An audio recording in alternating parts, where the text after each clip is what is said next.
Walkways need Welcome home, patching up. Sid.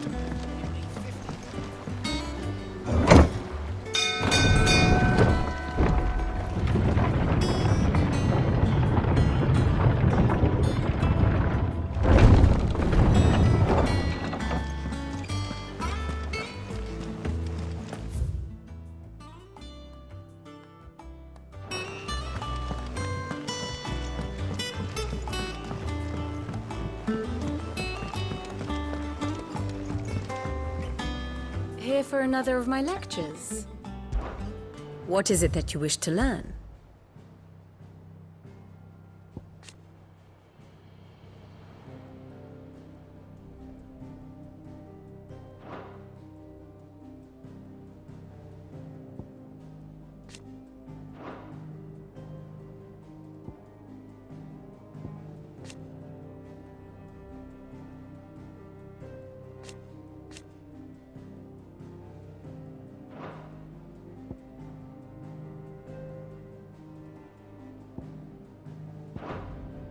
The state of the realm is evident.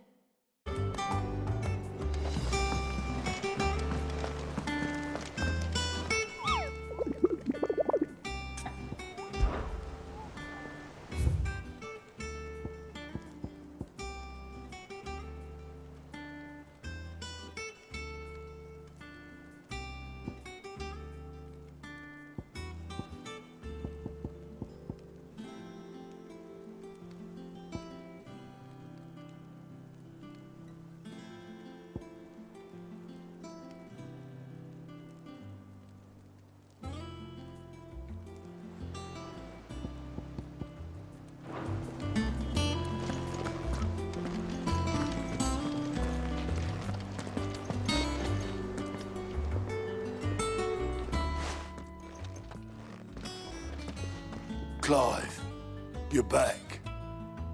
I am. And with glad tidings for once. Hugo Kupka is no more. Well, I'll be. All of our comrades who lost their lives back at Sid's place be smiling down at you right now. We had a stolus from Lubor saying Drake's fang had fallen. I expect that was your doing as well, was it? It's a long story. One for the history books, I'll bet. Welcome home, Clive. It's good to be back. You look better. I feel it. Which means I'm coming on your next little adventure. You're not leaving me behind again. Wouldn't dream of it. Otto. Any word on the Royalist movements since I've been away? Shouldn't you be putting your feet up? If you really want to know, go and have a word with Vivian. Thank you. I will.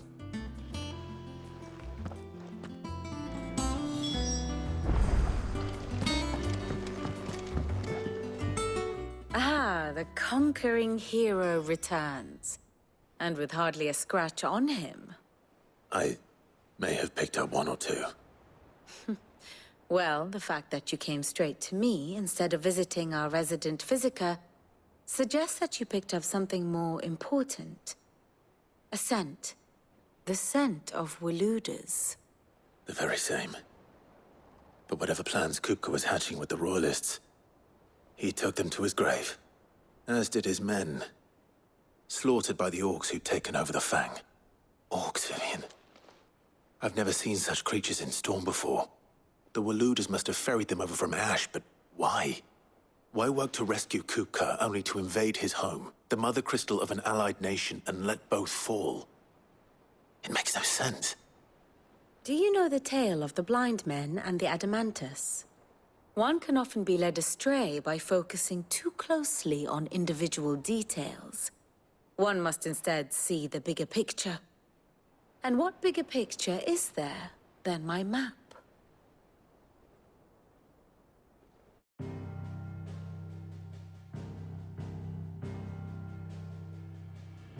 The Kingdom of Waloed claims dominion over all of Ash. It is a nation forged by the bloody conquest of Barnabas Tharm, the dominant of Odin, the Canvarian War of Independence in 849, the Battle of the Twin Realms in 865, the Battle of Belinus Tor in 873. Wheresoever his armies fought, Odin was found where the fighting was fiercest. But of late, the warrior king appears to have laid his sword to rest. Battle rages for control of the crystalline dominion. Yet Tharm sends not a single ship in support of his Dhalmekian allies. Meanwhile, the Blight ravages great swathes of ash. Yet warlike Waloed shows not the faintest interest in laying claim to untouched lands. So why go to the trouble of sending an army of orcs into the heart of Drake's Fang, only to make no attempt to claim the Mother Crystal for Waloed? It can hardly be for lack of men. Tharm's armies rival any in the Twins. No. We have not seen the last of the Waloed Standard.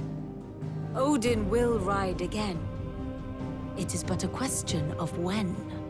And on that day, who will be trampled underfoot?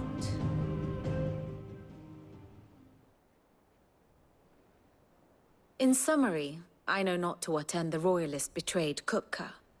I know only that it is part of some broader scheme. A scheme tied to the ambitions of one man. King Barnabas. But there is no need to wallow in confusion. If one is to cure a sickness, one must first identify the symptoms. And your Lord Uncle has volunteered to do just that by keeping an eye on the Royalists' movements. He's really throwing himself into this. Indeed he is.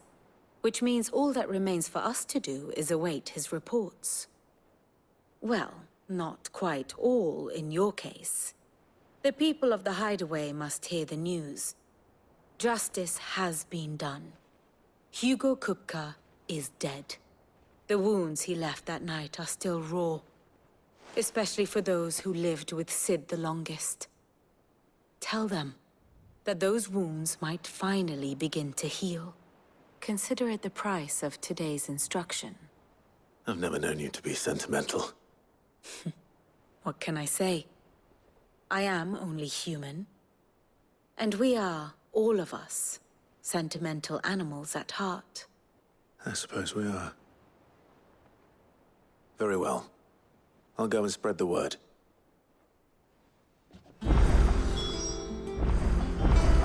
Ah, my favorite pupil. So what of its parliament? Which leaves but one man.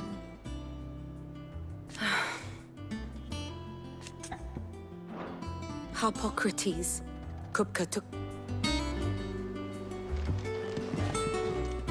And how may I assist you today? What is it that you wish to learn? I have the details here. The state of the realm is ever-changing, Clive.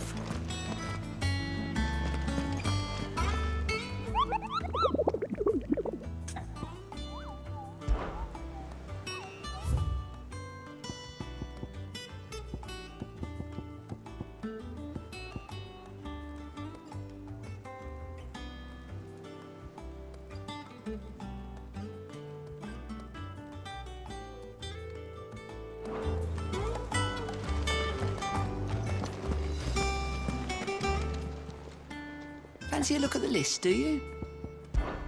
It was luck, and luck. But now, thank you. Here you go. Seen enough? We're seeing troops amassing at every border crossing.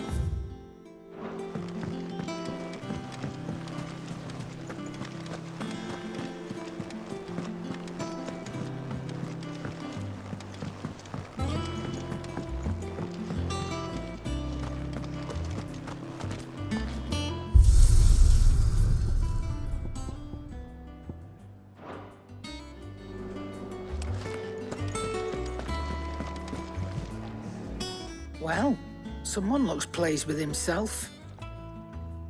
true what I'm hearing, then? Nothing escapes you, Lady Karen. It's true. Kupka is dead. No more looking over our shoulders, then. Good. I'm starting to get a crick in my neck. Don't let it go to your head, though.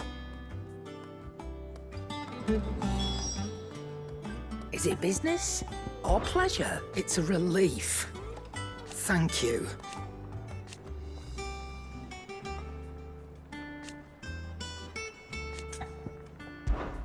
Go on, then. Come again. Or don't. I'm not much bothered either way. Blackthorn, do you have a moment? What is it? I'm busy. I wanted to tell you that Hugo Kupka is dead.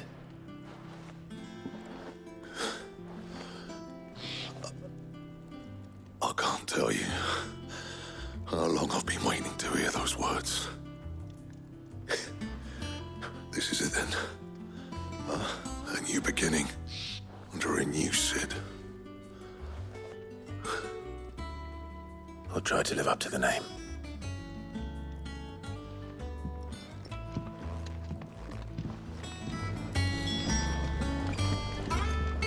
Clive. To a bloody riddance.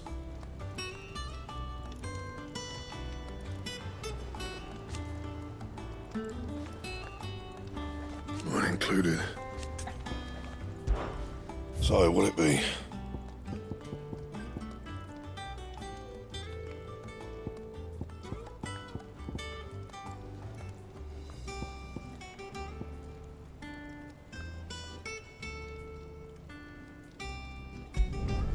No scratches, all right?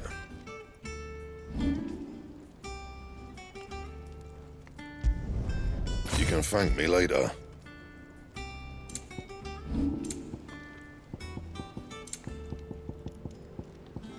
And?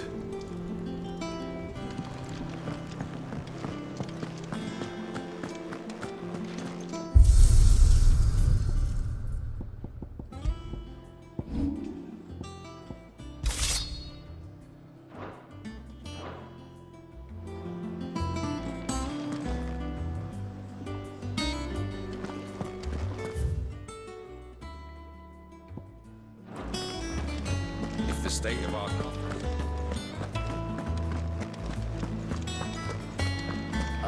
I'm never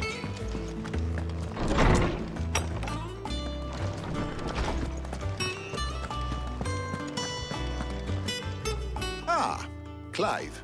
Have you come seeking the gift of knowledge? No. To share mine, actually. Hugo Kupka is dead. Oh, my. Can it really be true? Look, he's crying. He is. The big baby. And with good reason, children. These are tears of joy. We must offer up a prayer to your parents that the heavens might weep with us. There shall be no lessons today, only thanksgiving and merrymaking. Go, put away your things. All right. Brilliant.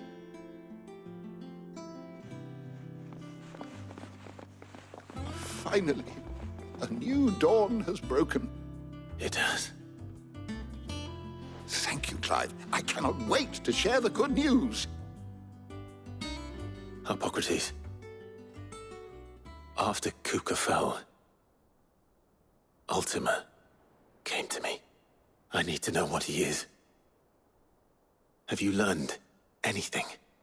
Alas, no. And not for want of trying. I have scoured nigh every historical tome in our collection and found nothing. Not even the sort of conspicuous absence that might suggest a concealment of fact. One is almost tempted to conclude that such a creature never existed. But I saw him. With my own eyes. I don't doubt that you did. Alas, it seems you are the only one who has. To others, he reveals naught. we see only that which he leaves in his wake, like some terrible force of nature beyond the ken of mortal man. A bringer of death.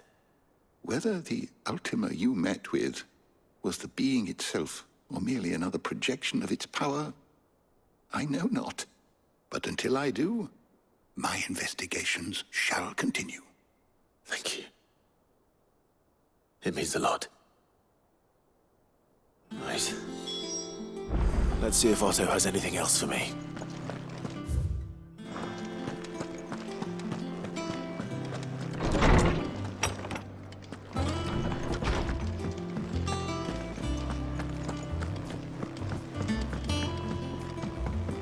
I'm telling you, it's true. I heard it from Otto's own lips.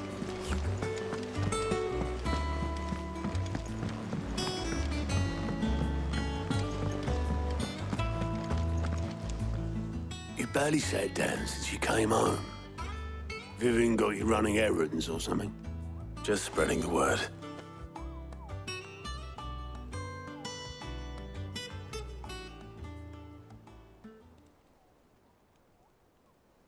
So, the Professor's got a soft side, has she? I'd never have guessed. No. She was right, though. Everyone was glad to hear the news. Ah, but you ain't told everyone. I can think of plenty of friends back at the old hideaway who'd sleep more peacefully for knowing. Not least of all Sid. You should tell him. You're right. I should. And I will. Well, when you do, be sure to take Mid with you. She's been going at it hammer and tongs down in that workshop of hers, trying to do her father proud. I can't remember the last time she visited the old sod's grave. Very well. I'll suggest it.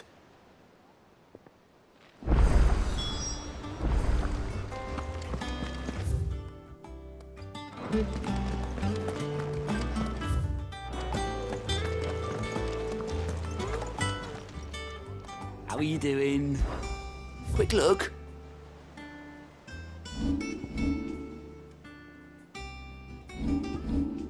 Always something in there.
Fly, Ambrosia!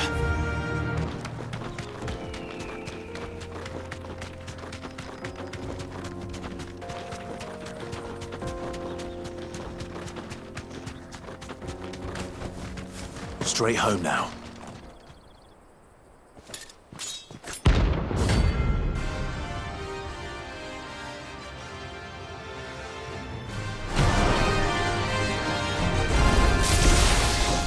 My blade yet hungers.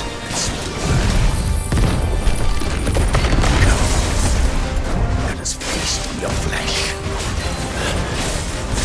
Your feasting days are over.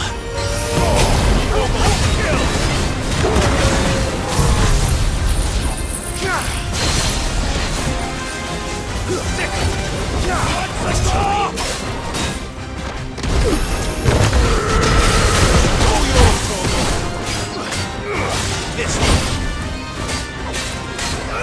Over here!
Those who kill for sport deserve no better.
This might take a while.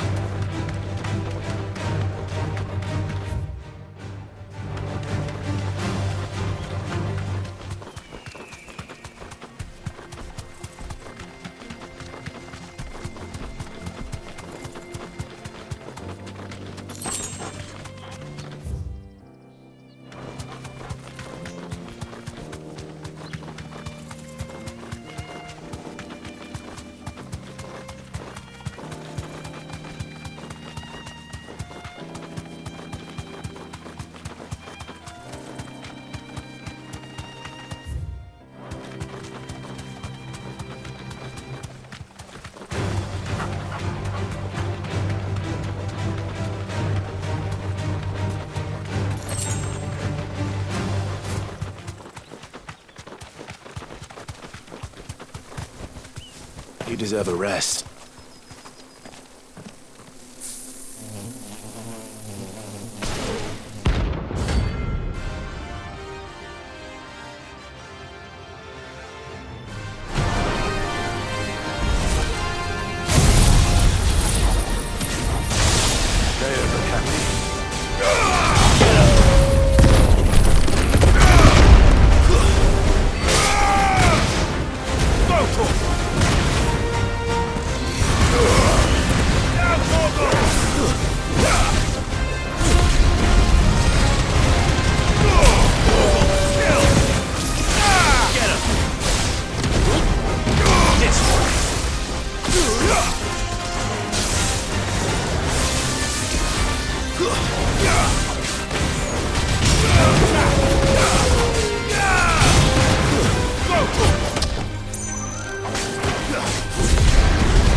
He's at last.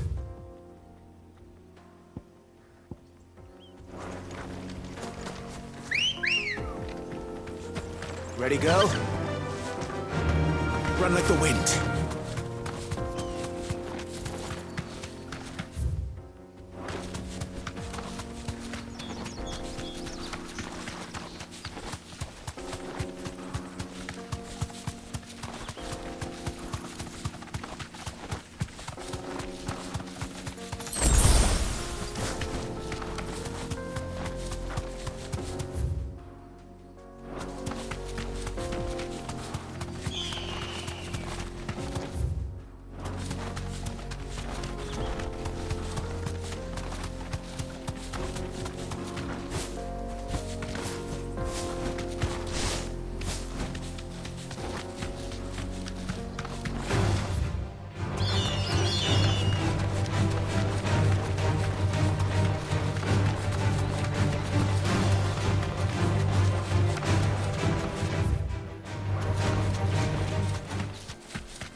girl.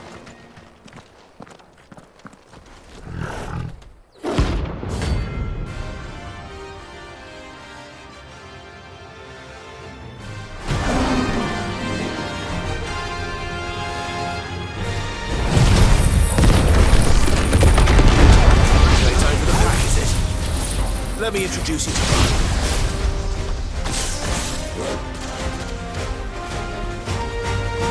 Over here! Kill! Get him!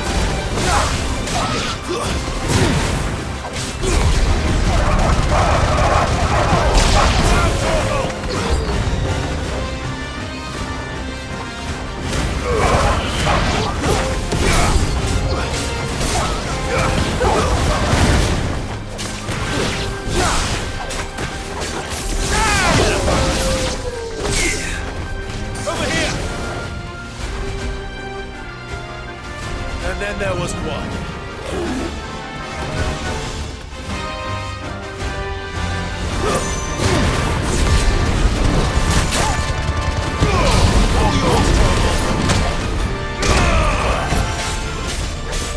Get him!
I'm telling you, it's true.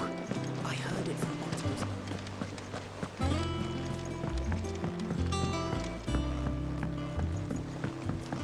We're seeing troops amassing.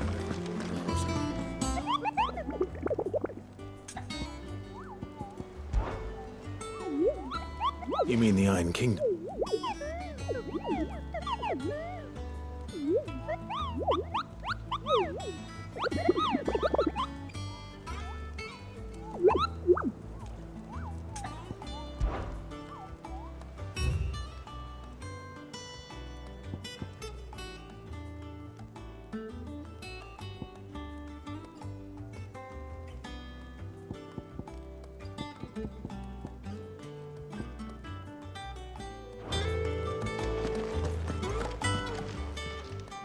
Welcome to the Patron's Whisper.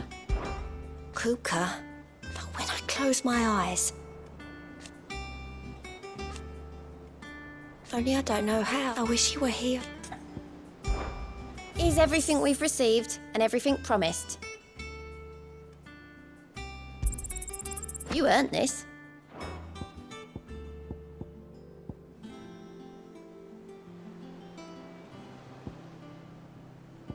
Best of luck out there, Sid.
Take a sniff, good sir.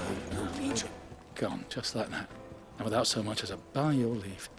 What's the matter? It's my apprentice. He up and vanished while my back was turned. I'd go and look for him myself, but I've got a bakery to run. A bakery that's now short one pair of hands. Loath though I am to rely on the kindness of strangers, I'm at a loss. Please, will you see if you can find him? I'll see what I can do. Do you know where he might have gone? I wouldn't be surprised if he was off somewhere mooning at Drake's Fang. All right.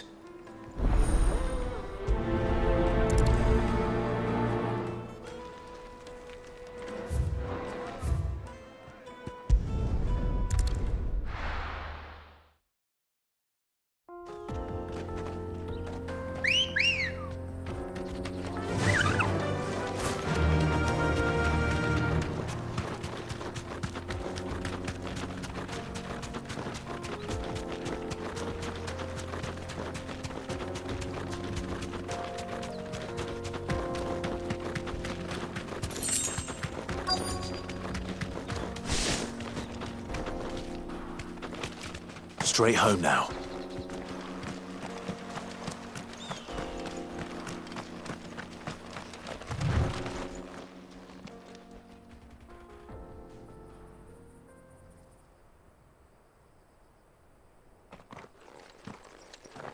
Excuse me.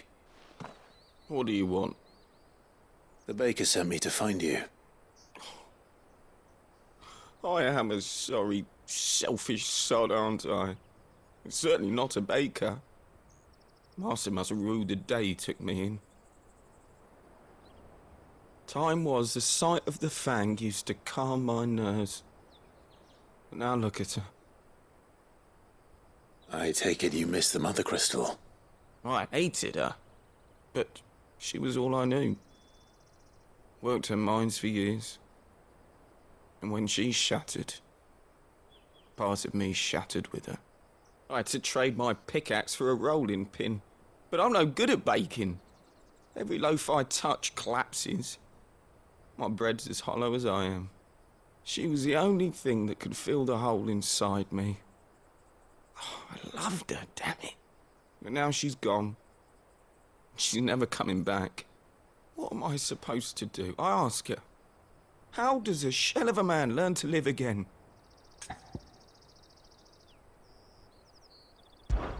Perhaps you could express yourself in your work. If you missed the Fang, maybe you could recapture it somehow. Recapture it? I'm a baker, not a... You know, you might just be right. What a fool I've been! I have to get back to the bakery right away. Thank you. Thank you, my friend. You have opened my eyes. Wait.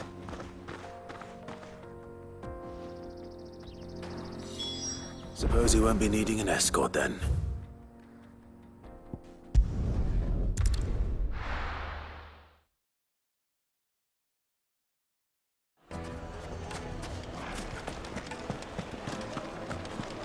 The finest fabric. Take a sniff, good sir. Fresh from the cupboard. Ah, there you are. The man who lit a fire under my wayward apprentice. Though I worry you might have stoked the flames a little too high. He damn near ran me down trying to get to my oven. Master, it's ready. Behold the Drake's Balm. A truly unique creation. I dare say it is. Just look at it. A perfect likeness of the Fang herself. Her steepled peaks, her fulsome spurs, her inviting hollow. True, my loaves collapse more often than not, but what's the Fang without her crater? Why, no Fang at all. And look, inside. She's filled to bursting with a bounty of beautiful... Master, I have found my purpose. I must use my work here to preserve the memory of the Fang. Well, if it tastes off as... not only is my apprentice back, but he's finally pulling his... I don't know how you did it, but you have my thanks.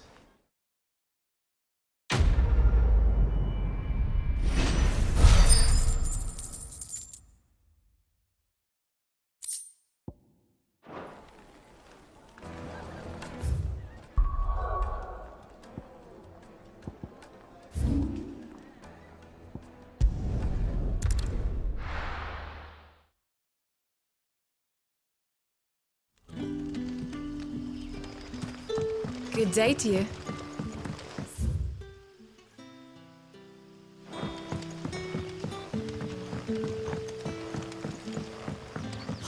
The crystals we get from the table.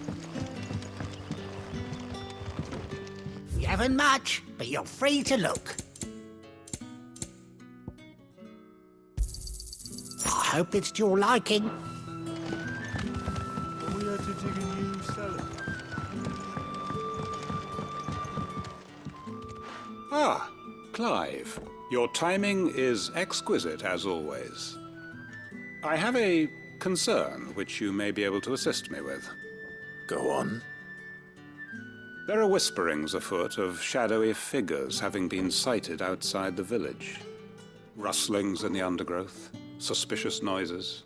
My people fear that they are being watched. It may be no more than a surfeit of nerves, understandable in the current climate, or it may be the prelude to something altogether more dangerous. Given what I hope you'll forgive me calling your nose for trouble, I wondered if you might investigate. Of course. Excellent. You might begin by speaking with the good citizens of Lostwing. Listen to their tales, and make what you will of them. All right. I will.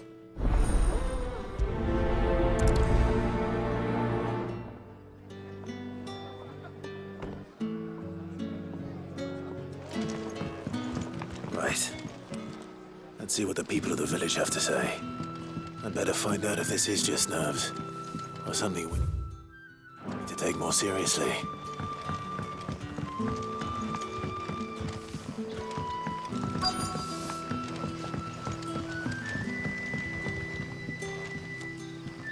You alright, Sid? Something on your mind? There is actually. Can I ask you something? Quentin tells me people have mentioned shadowy figures out in the woods. Have you noticed anything unusual? Oh, that. No, sorry, can't help you. I heard the rumours, mind, from the lads working over at the vineyard, but none of them has seen anything either. All right. Thanks anyway.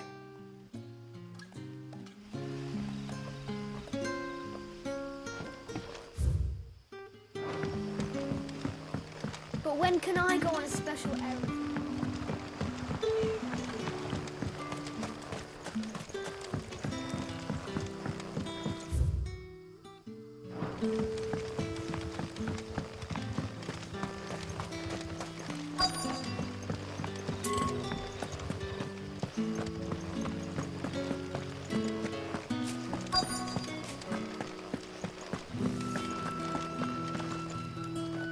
Do you have a moment? There's talk of suspicious figures in the woods. Have you seen anything out of the ordinary? No, but I've heard something. Sound of scraping metal, like someone sharpening a sword. Where was this? In Lorbert's Pass. Was out foraging for herbs when I heard it, screeching out from between the trees. Ran back here as quick as my legs would carry me, and I ain't been back since. I see. I'll look into it. Thank you.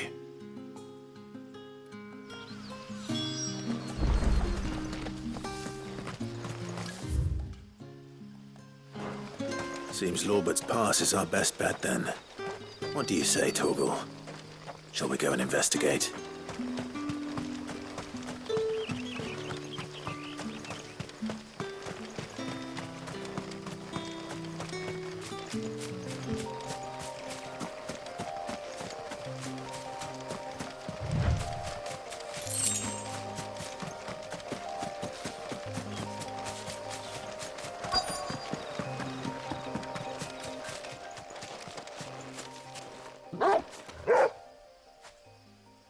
You there? Fuck! He's seen us. Get them before they escape! Black Shields. Here.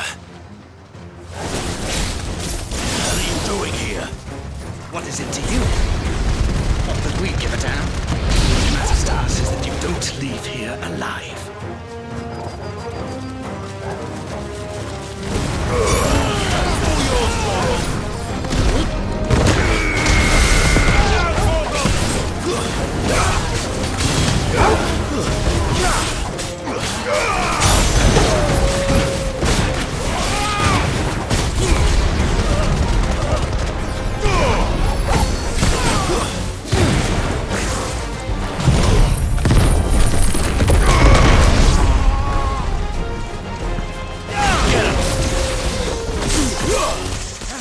Over here!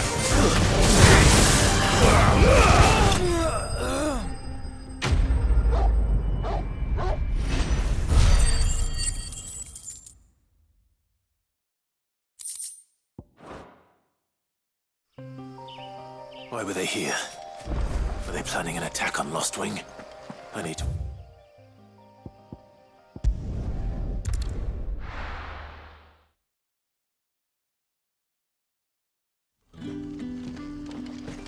Good day to you.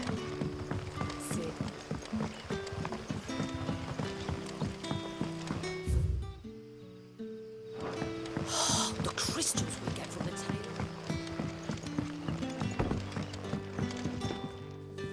Clive, how goes the hunt for our sinister figures?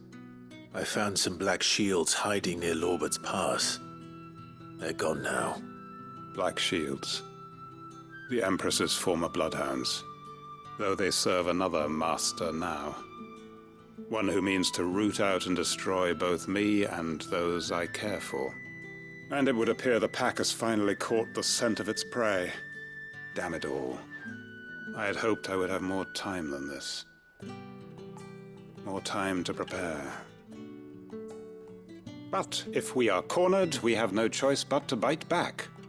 And bite back we shall. I'm sorry. You're going to need to explain. Who did the Black Shield serve now? And why would that person want you dead? Because I want him dead. Who? The former Lord Chief Justice of Sanbreque. All that I have built here is for him. I don't understand. Why him? Why Lost Wing? I suppose it is better that you know the truth. I was a member of the judiciary once. So sickened was I by the injustice of this world, I swore to fight it. And fight it I did in my own small way. I saw more than a few corrupt officials condemned to the very cells into which they had thrown blameless innocents.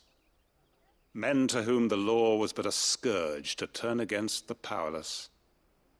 And throughout, it was the Lord Chief Justice who backed me. So what changed? I discovered that he hunted bearers for sport. I was a fool to think he shared my hatred of venality, a means of ridding himself of his rivals. A mask. His response, however, was rather more visceral. He had my entire family slaughtered, and he faced no punishment whatsoever. I lost everything. The faith I had once held that any modicum... So I set about I tracked down every soul, but the man himself proved with money and so I saw that I would need an army of my... I came here to Lost Wing and began... And?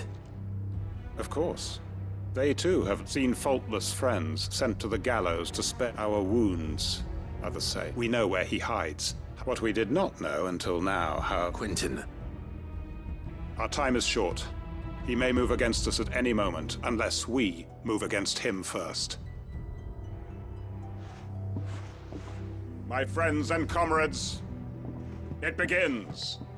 Make ready for war.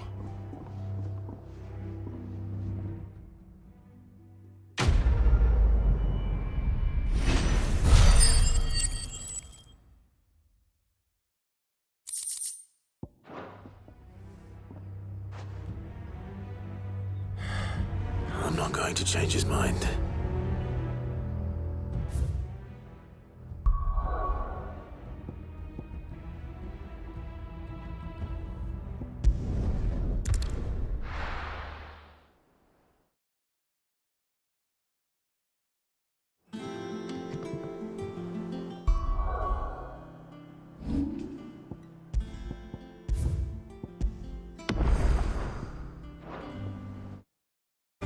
Hugo Kupka is dead.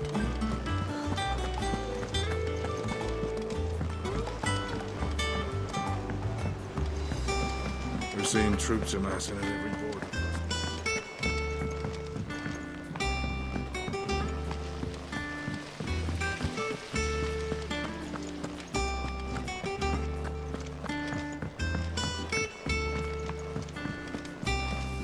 I think Mid might need some help. If I don't come up with something soon. All right, Clive? What do you want? I'm going to visit Sid, and I thought you might like to come with me. Sorry, I'm too busy for all that right now. I've got to get this thermal displacement stack sorted. Thermal... Displacement stack. Here. And this is for... Only the fastest, finest ship the world has ever seen. The Enterprise. Me and my dad designed it together. Where other vessels rely on the fickle winds to drive them through the water, ours is fitted with mithril engines. And those things have got more push than a behemoth in a bad mood, and more heat than all the hells put together. Which is where the stack comes in. I may have already talked some tight-lipped shipwrights into putting the hull together for me in a little dockyard in Canva. But the stack's a bit more involved, so I'm building it here. Thing is, it's so involved that I'm running behind and it's starting to hold things up over at the shipyard. I'll come and see my dad, though, when I'm done. Whenever that is. Is there anything I can do to help? Good old Clive. I were hoping you'd say that. First things first, I need some parts meching. The stack will be made up of 3 major components. There's the plating, here, that channels hot vapors away from the engine. The helm over the top, that disperses all that heat into the air. And the shielding around the sides, that stops the rest of the ship from going up in flames. A full suit of armor, then. Probably best to take it one piece at a time. Then you'll need to start with the plating. Everything else fits onto it. I've got the designs and the list of materials here. Show these to Blackthorn. He'll know what to do. I can't make head nor tail of them. Luckily, you don't need to.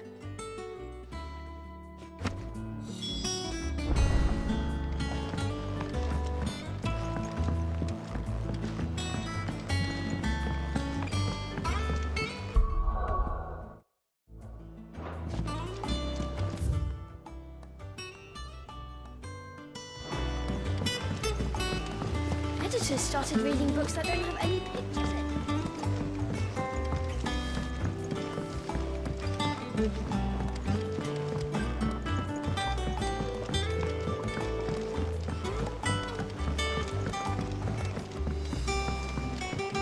I went up to give some greens.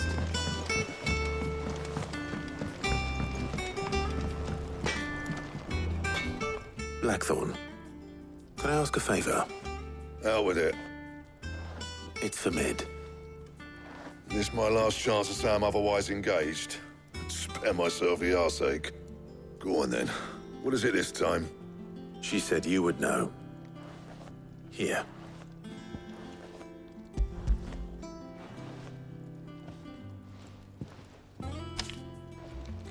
Krieger's teats.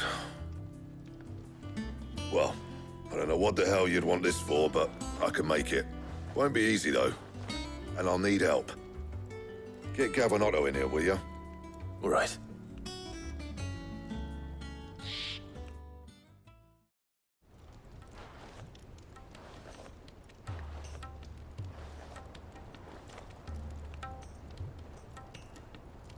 So Mid's roped us all in here again, has she? Typical. Still, if that's what it takes to get her to visit Sid's grave, I'll do what I can.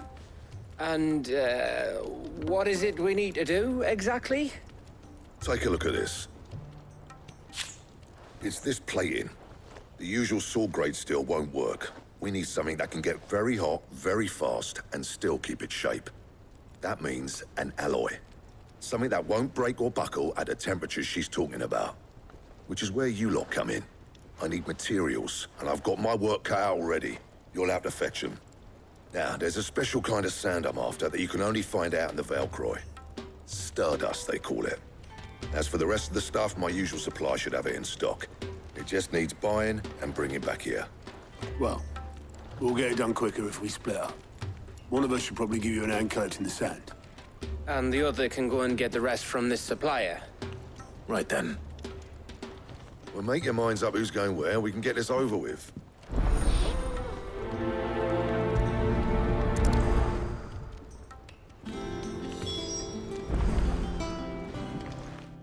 You going after the Stardust then, are you? Which one of these two lucky souls is going with you?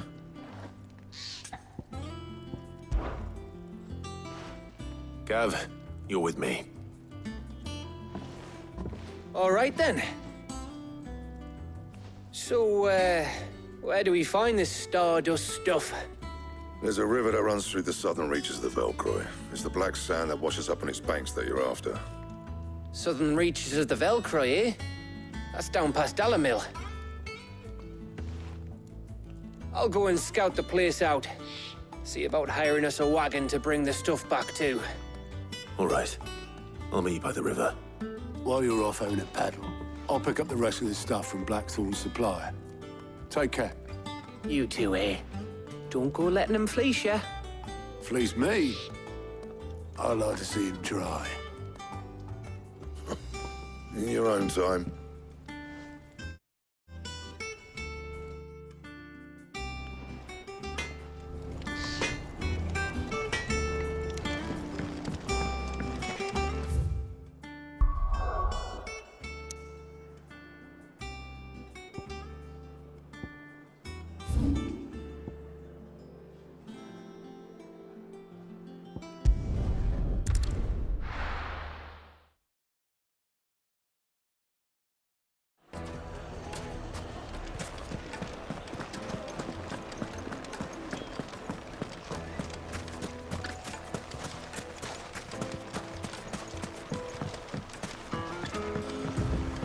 Looks like I found the river.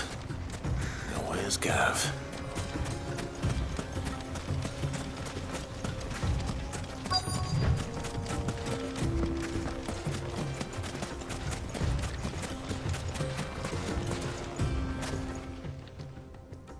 Sorry to keep you, Gav. Better late than never. I've had a quick scout about, and I reckon round here's our best bet if we want to grab as much of this Stardust stuff as we can. Don't know what Blackthorn's planning to do with it, though. I asked over in Dalamil, and they seem to think it was worthless.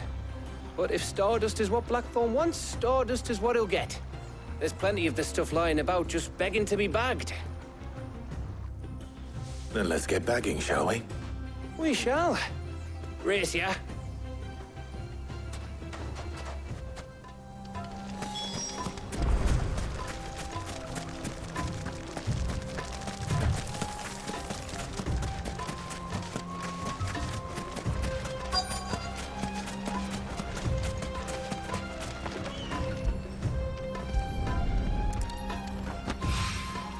So this is Stardust. It just looks like black sand to me.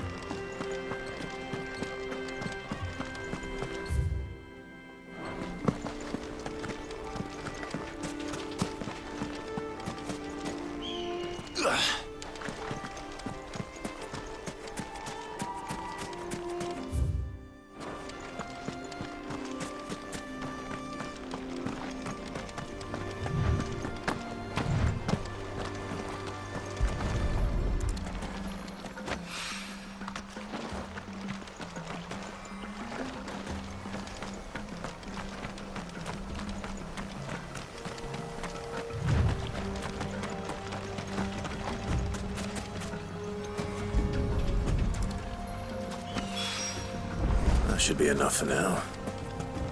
Let's see how Gav's getting on.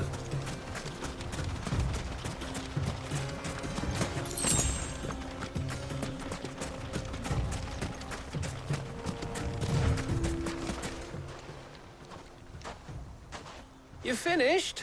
How much did you get? Enough. I hope.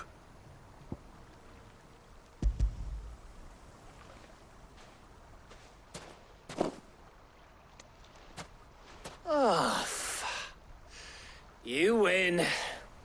That might even be enough for old Blackthorn. Hey, before we go, do you mind if we have a chat?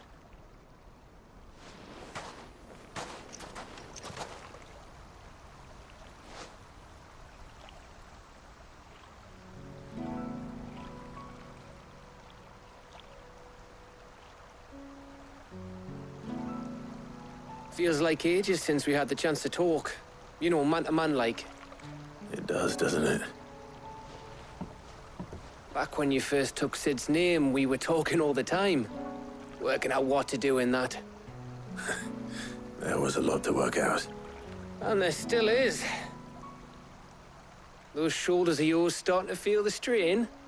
Hardly ever see you around the hideaway nowadays. Always on some errand or other. You can take a day off, you know. Says the man who spends most of his time behind enemy lines. Only 'cause you keep sending me there. I know I can count on you, Gav. Likewise.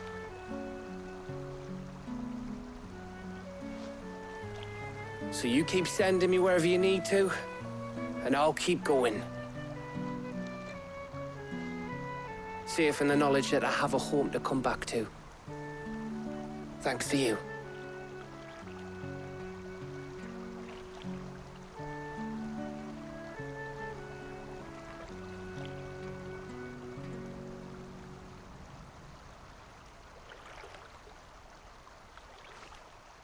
Right. That's enough soppy shite for one day. We'd better get this lot back to Blackthorn before he slings his hammer at someone. You go on ahead. And try to get some rest once you're there. Oh, I plan to. Believe you me. After Blackthorn gets what he needs, of course.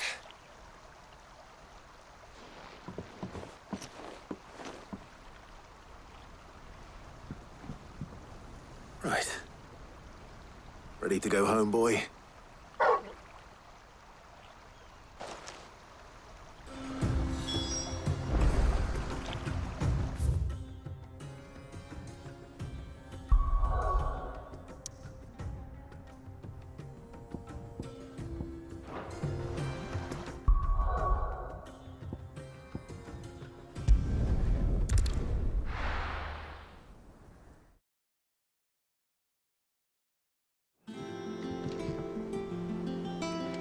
Let's hope this is all Blackthorn needs.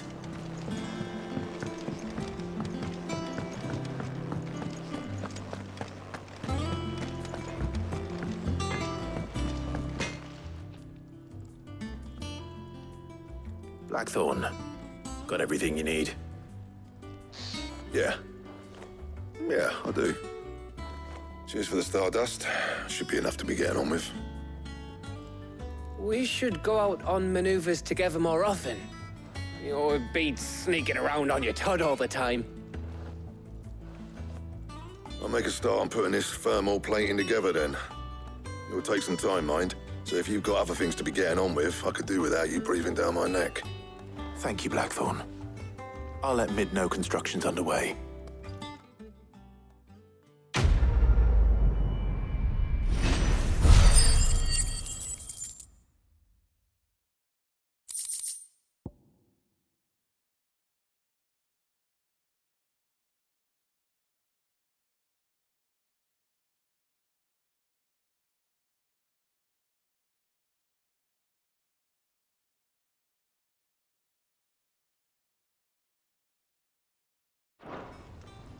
Suppose we'd better be getting back to work too.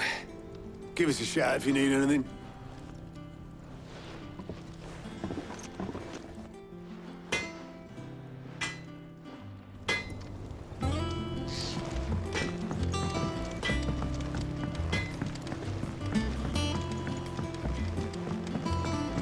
went up to give some greens to the chocolate.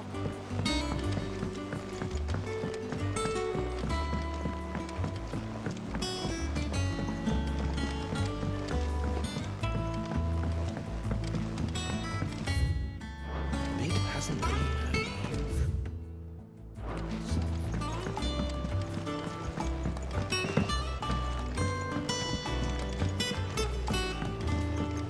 Editors started reading books that don't have any.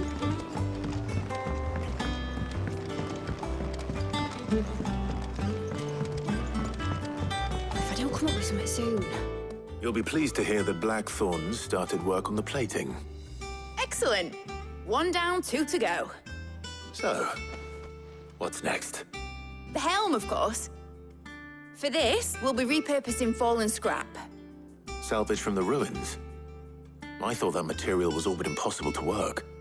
Ah, but we don't have to. I'm sorry. Just so happens there's one particular ruin that's broken into exactly the right shape and size pieces for what we need. What's the name back there? I'll give you all the details. What's her name? Right.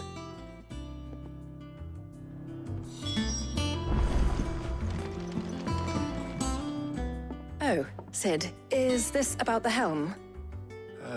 Yes. Mid said I should speak with you. I'll show you the plans then. Here you see the mithril engine, in which mithril is burned to generate heat. That heat is then harnessed to produce motive force.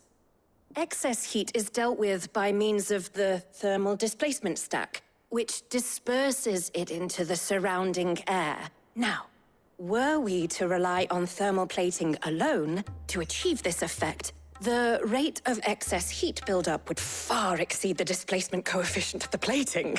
In other words, the reactor would overheat and eventually explode. This is where the helm comes in.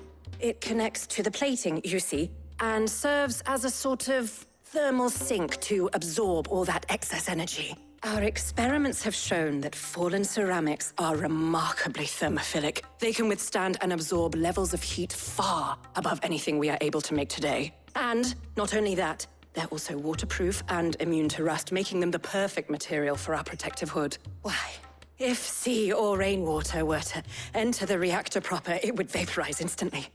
The forces produced would tear the ship from stern to... You can stop there. I understand. Mid said we might be able to use parts of a fallen ruin. Where would I find it? Ah, yes. It's in Lorbert's Pass, near Lostwing. The thing is, well, I probably should have arranged to have the pieces we need brought here sooner. You see, a certain unwanted visitor has taken up residence there. It's no longer a matter of just walking in and taking... I see.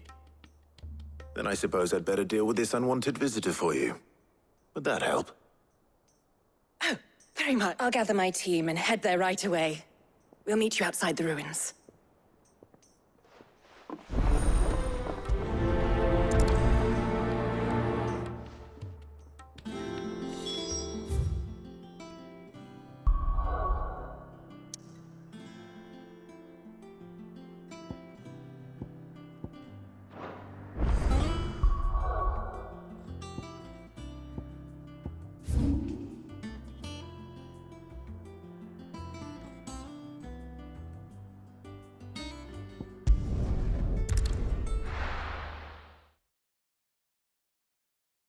I'll be taking you all to a storehouse in the Bales. Leave anything you don't need behind.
to fight.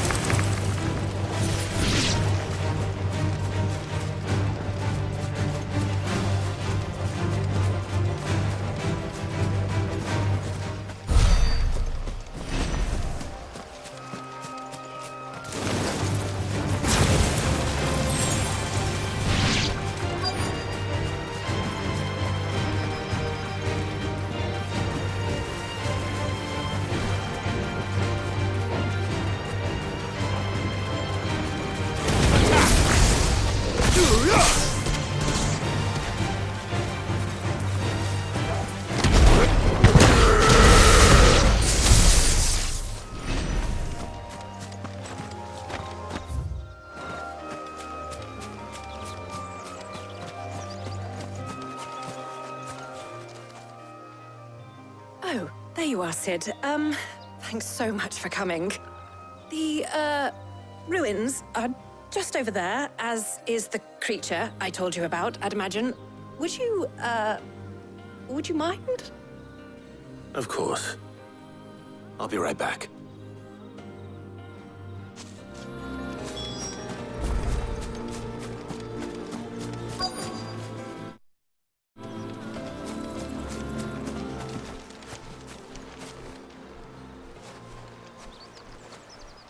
Anybody home?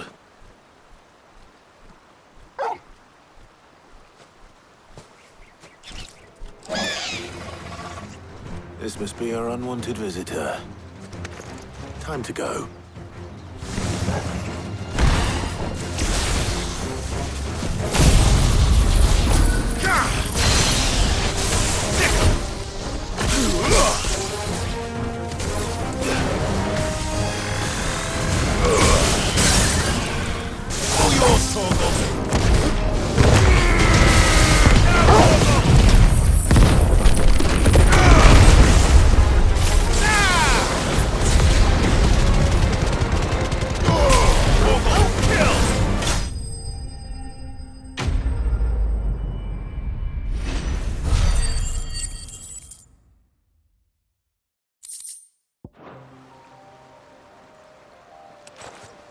The things I do for you, Mid. Sid! Oh, thank goodness you're safe. You shouldn't have any trouble now. Indeed. Well, don't let us keep you. We'll, see that everything is transported safely back to the hideaway. All right. I'll let Mid know you're on your way.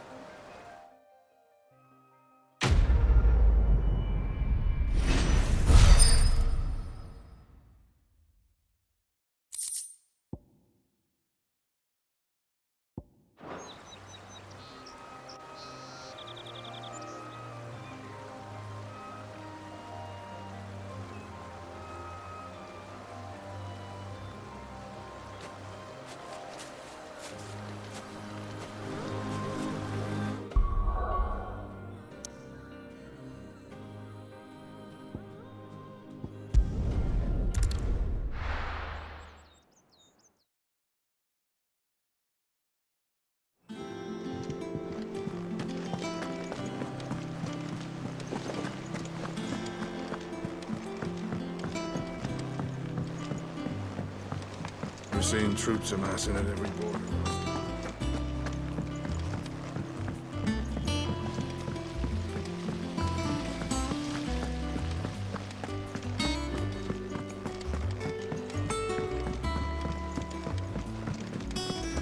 Think Mid might need some help. If I don't come up with something soon. Mid. Helena has recovered the material for the helm. She'll be along shortly. Excellent. Another job well done. And just one remaining. Right. Right, the shielding. This one's a bit of a bugger. How so? The plating's enough to stop the engines going pop, but those things will still be spitting out enough fire to set the rest of the ship ablaze. Which is why you need proper shielding. A prism for the dragon's breath that's blazing away inside. I thought a triple thick layer of tempered steel might do it. Or more of the stuff that the Fallen use, but they'd both be too heavy. The helm and the plating are bulky enough as it is. Add any more weight and the whole ship would be at the bottom of the briny before we'd even started. I need something light. but I've racked my brains and I just can't think what to do it. Well, if I were in need of obscure knowledge, I know whose counsel I would seek. Harpocrates. Tomes? Yeah, well, I'd thought of that, obviously. I've got all the details written down here. Can you take this to him, see what he makes of it? Right away.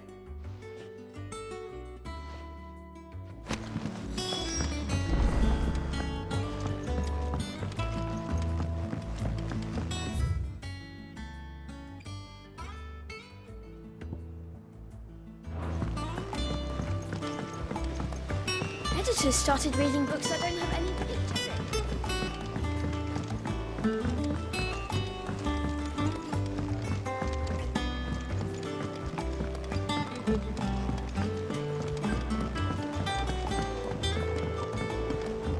I went up to give some grease to the trumpet.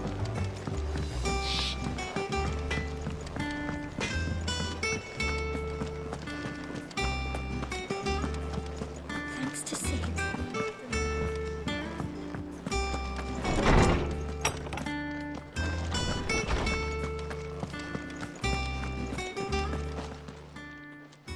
Harpocrates, do you have a moment? For you, Clive, always. Well, actually, it's for Mid this time. Could you take a look at this?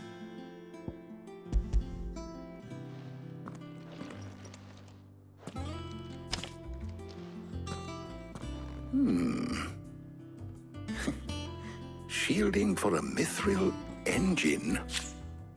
Whatever will that girl think of next? And what are these notes around the edges? She has some specific requirements for the materials. The shielding needs to be able to resist extreme heat on the inside, and yet remain cool enough on the outside not to set the ship alight, while also being light enough not to sink it. As you can imagine, she's struggling to find anything that meets her needs. I see. I wondered if you might know of a solution, or if you might be able to search the records for one. Perhaps it is not a different material she requires, but a different approach. What do you mean? Consider the lake we have made our home. Its blighted waters eat away far more quickly than fresh water or even brine, at timber and steel alike. And yet, we have made a home here from those very materials nonetheless. We have. But Bardolph must varnish every board twice over to keep it from rotting. And Obelus complains that without a constant supply of pitch. I see. Early Gregorian histories speak of a preparation known as moon dew. It is said to be able to resist even the most ferocious flames. Before the dragoons tamed the worms and wyverns of the realm, nobles would daub their castle walls with it in order to guard against dragonfire. So if we could recreate it... It might be applied to some material or other in order to provide the protection Mid requires. As to how best to apply it and to what material, perhaps Bardolph and Obelus might be of assistance. I shall speak to them and see what wisdom they might have to offer. If you would be so kind as to procure the necessary ingredients, I shall discuss the specifics of how it might be most effectively put to use with our two friends. The knowledge of the past may yet prove useful to we of the modern era. Thank you, Harpocrates. And since you're asking others to help you, perhaps I should too.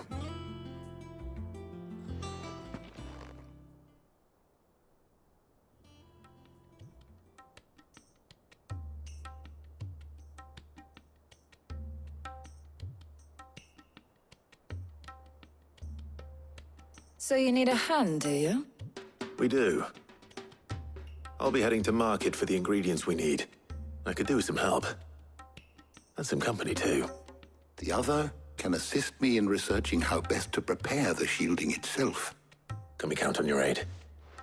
Always. Well, if Jill's game. Thank you. I am sure either of these fine young minds would prove indispensable in my research. I leave the decision as to who will go with whom in your capable hands, Clive.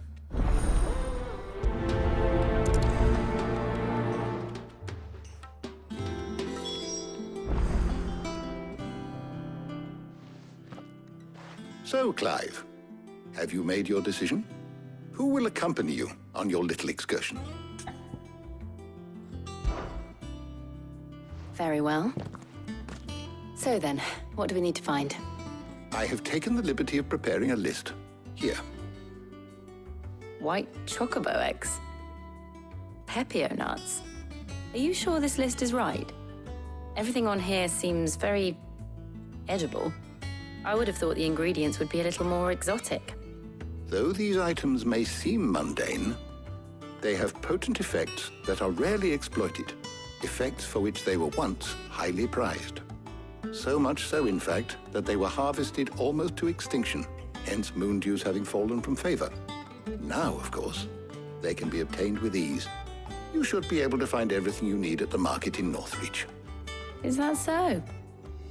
I've been meaning to visit Northreach anyway. I'll set out now. Join me there when you're ready. I will. Until then. You two enjoy yourselves. You too, Talia.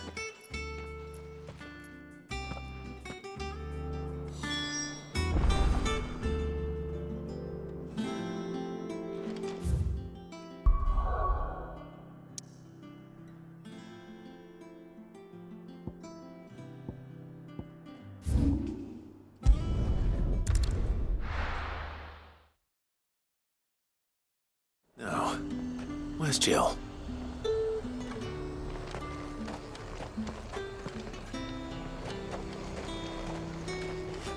And what can I do for you? There's talk. Keep them pilgers nice and chilled. Are those Pepio nuts? How goes the hunt for ingredients? I've only just started. I'm sure everything we need is somewhere amongst all these stalls, though. Why don't we split up and see? We'll take a couple of ingredients each. All right. What am I looking for? How about you look for the Pepio nuts and some garlic? I'll find the other things we need. We can meet by the gate when we're finished.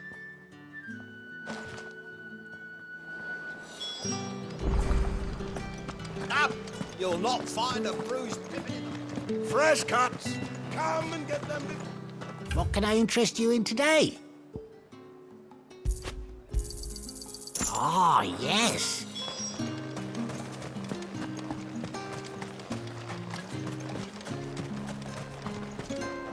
Buy, sell, or be gone. Thanks for nothing. That's everything. Let's see how Jill's getting on. All anyone ever wants anyway.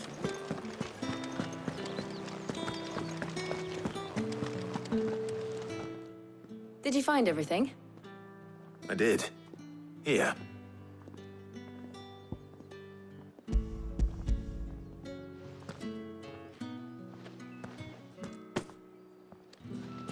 Garlic and Pepio nuts.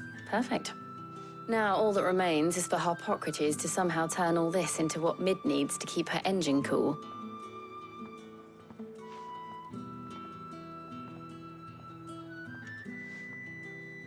But before we head back, would you walk with me a while?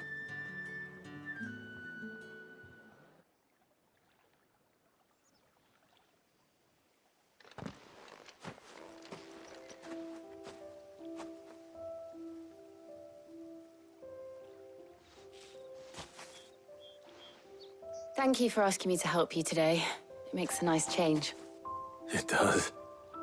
It's good to get away from all the battle and bloodshed for once. Just being here reminds me of when we were children. Do you remember? Walking down Market Street in Rosalith, taking in the sights and smells. How could I forget? What with Torgal's antics. Remember how his nose would prick up at the scent of sausages? He'd go racing away and we'd have to go running after him. We wouldn't catch you now, would we, boy? Was there anything you wanted to buy for yourself while we're here? There was, yes. Well, sort of. Molly in the kitchens told me about a place that sells particularly good pies. Thought you might like to share one with me. I would. Thank you. And I saw some bread.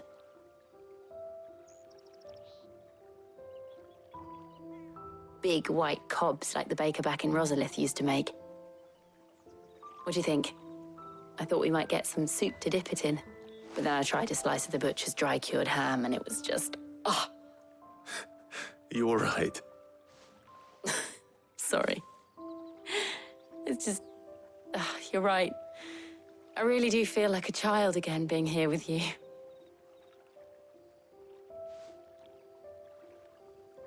Clive. Is it wrong of me to enjoy this? No, Jill. This is how life should be. And it's how our lives will be when our work is finally done. When we can live on our own terms. I hope so. Thank you, Clive.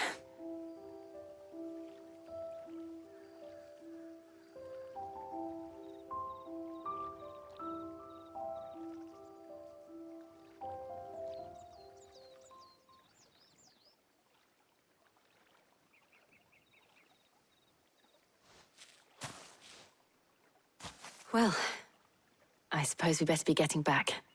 I need to give these ingredients to Harpocrates and Talia. I'll see you at the hideaway. Take care. I will. You too.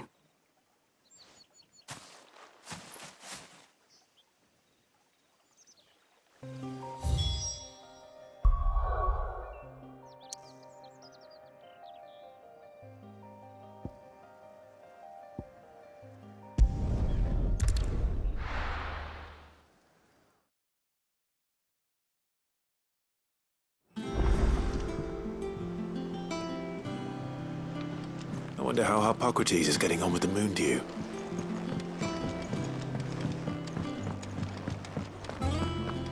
Thanks to Sid.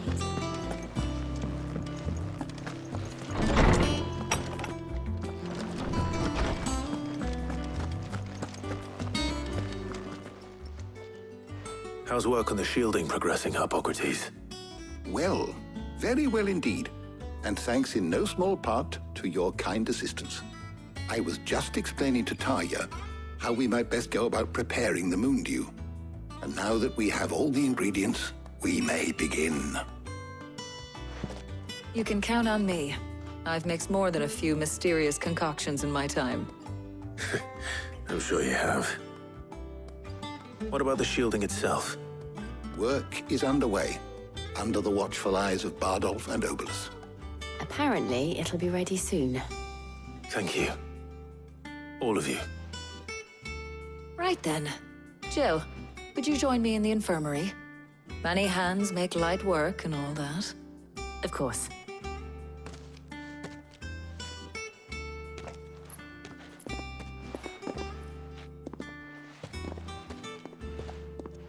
Oh, and Clive, thank you. It was nice just being with you.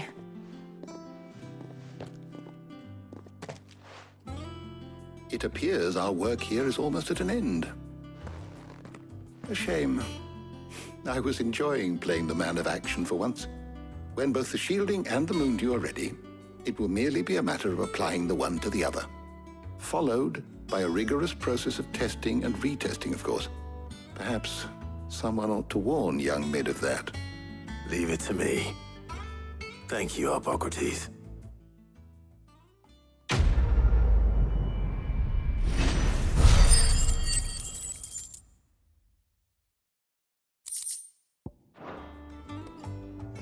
Well...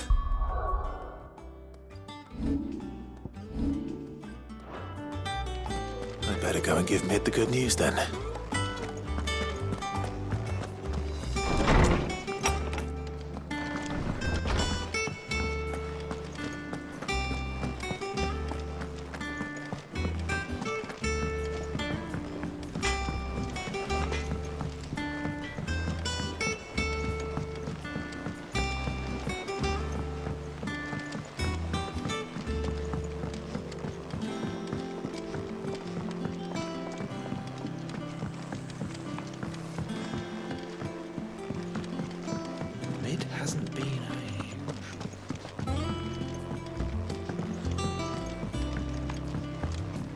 tutors started reading books that don't have any...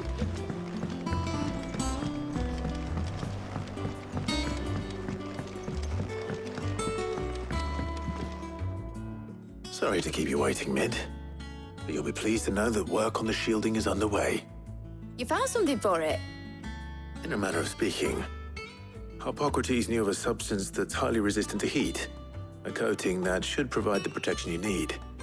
He's supervising the construction and testing of the shielding as we speak. Brilliant! I knew you wouldn't let me down. Don't thank me. I'm just the errand boy. Right then, better start working out how to bolt all these bits together.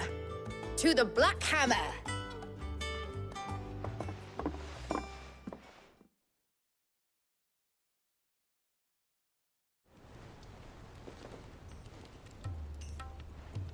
You know, when I got into the smithing game, I thought I'd be making swords and shields, not thermal bleeding didgeridoo-dahs. Displacement stacks. Same difference. Whatever you call it, I ain't putting it together in here. It's cramped enough as it is. Let's take this outside. Mid, you get all the parts lined up on the deck. I'll take care of the rest. On my way! Oh, and bring me the biggest hammer you can find. This is gonna require some precision walloping.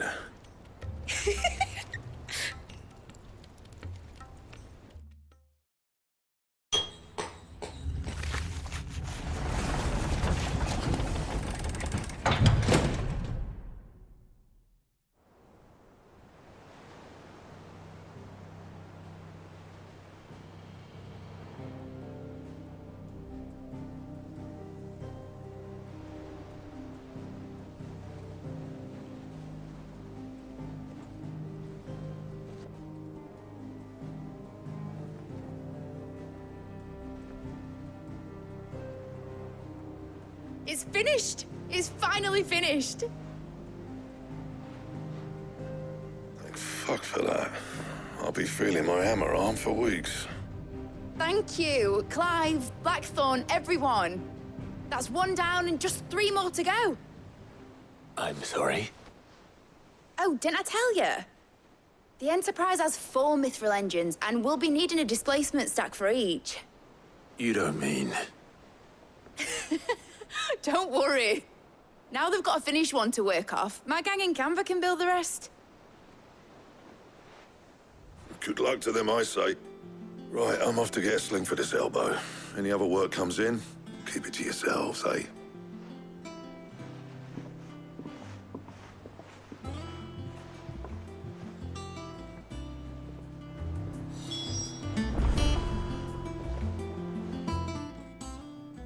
What's the matter? Nothing. Just daydreaming. Thinking about the Enterprise sailing off over the horizon to shores unknown, searching for a land untouched by the Blight, just like me and my dad planned. So if the worst came to the worst and every scrap of soil in the Twins turned black, we might still have a chance. That's what she was meant to be. You see, one last chance just in case we needed it. But now she's so close to being finished, I've realized I don't want her to be that. I don't want her to be just a lifeboat for us to cling to if things get desperate. I want people to sail aboard her by choice, not from the lack of it. In a world where we're not just trying to survive, but where we can actually live. I'm working on that. And I'll do everything I can to get you what you want.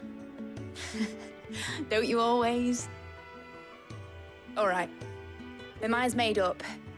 As soon as the Enterprise is fit to sail, I'm putting her under your command. Sod our plans, I'm trusting in yours. Are you sure about this? Something tells me it's what my dad would have wanted. He'd be proud of you. You were gonna visit his grave, weren't you? I was. And you can come too now that your little project is finished. Right. There's just one thing I need to finish up first. Won't be a mo. All right. I'll let Otto know you're coming. Meet us in the mess when you're ready. Aye, aye, Captain.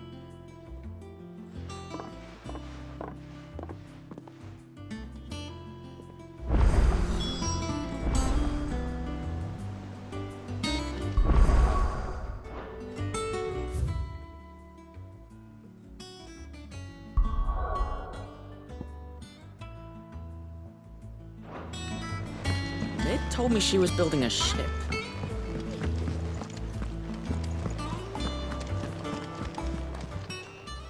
Welcome to the Patron's Whisper. Your benefactors are a generous lot. All yours. Best of luck out there, Sid.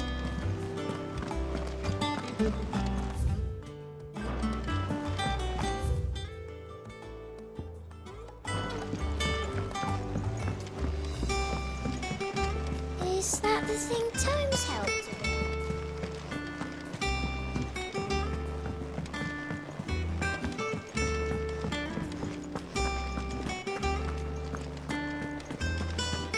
He cracked the crystal too.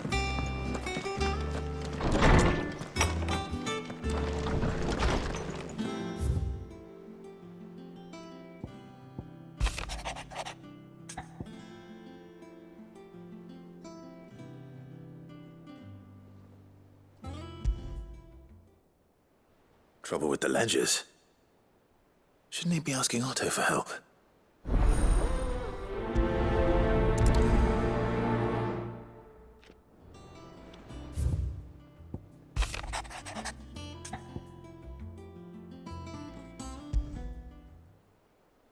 What could be wrong with Torgor?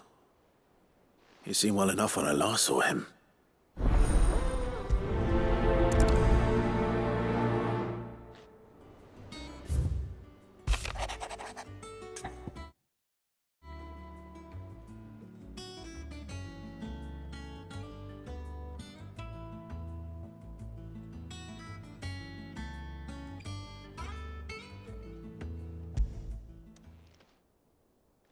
Hopefully it's nothing. But I should speak to Blackthorn just in case.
Mid might need some help.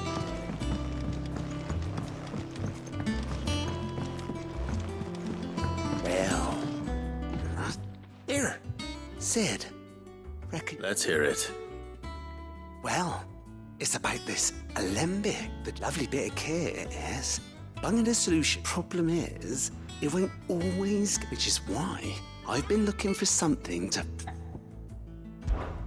I imagine Ty could get some use out of this alembic too.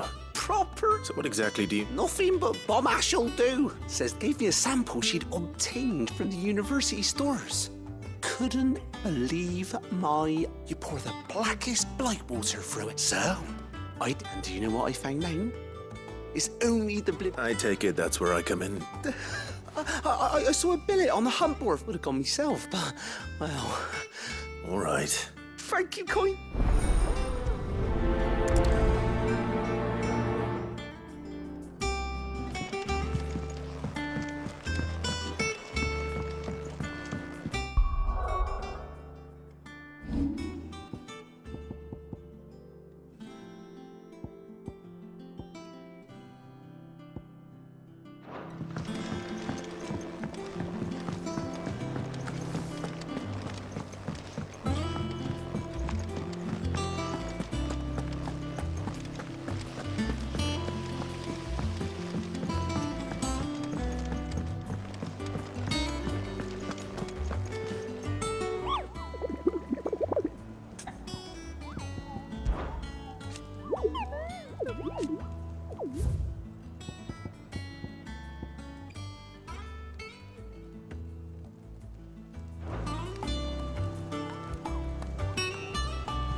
Did you get my letter?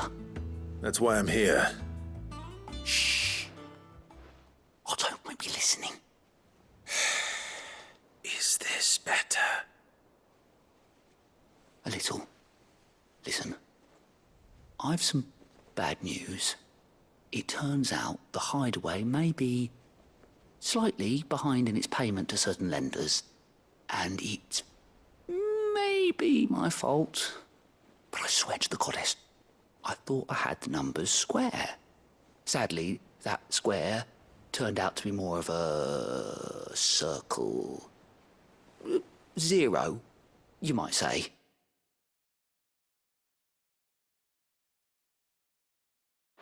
I can straighten it out, I swear, but it's gonna take some time, and I'm gonna need help keeping it from Otto. Bit late for that, I'd say. There you are! What a surprise!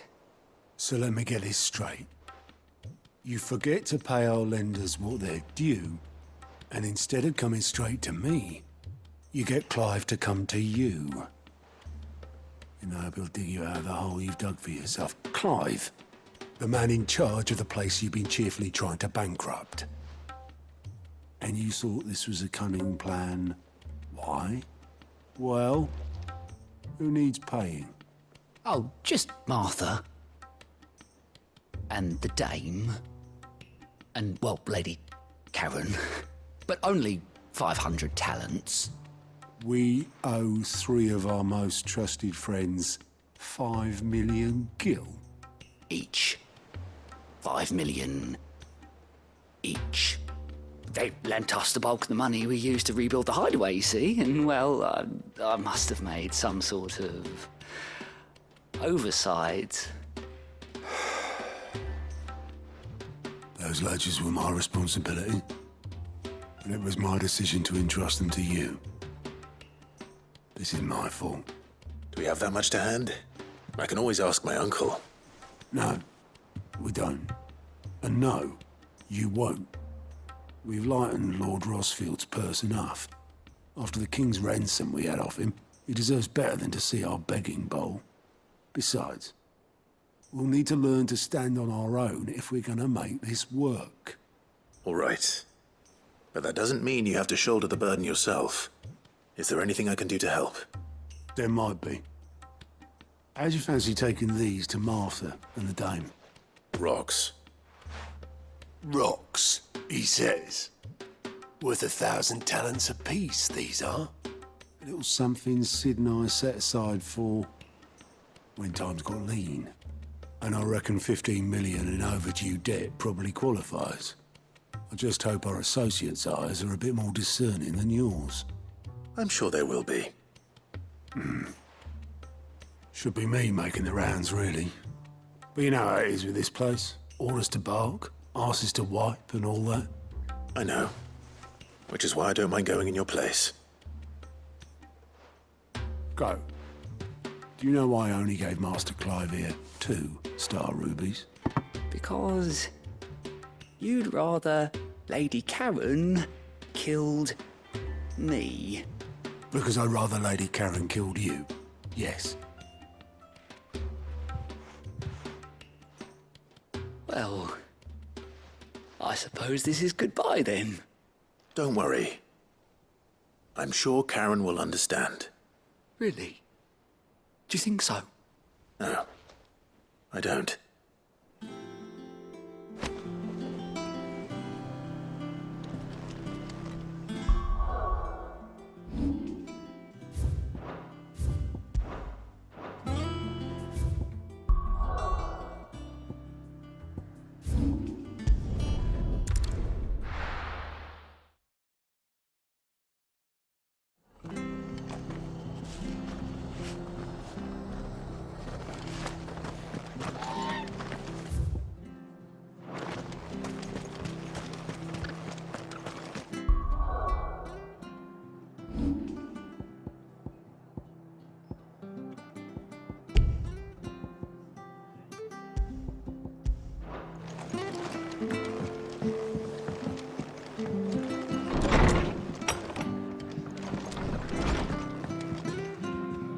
Clive, We weren't expecting you. I wasn't expecting to be here, but it seems we still owe you a considerable amount of coin for your help with our rebuilding efforts. And though I doubt it's what you were expecting, we were hoping you'd take this as payment.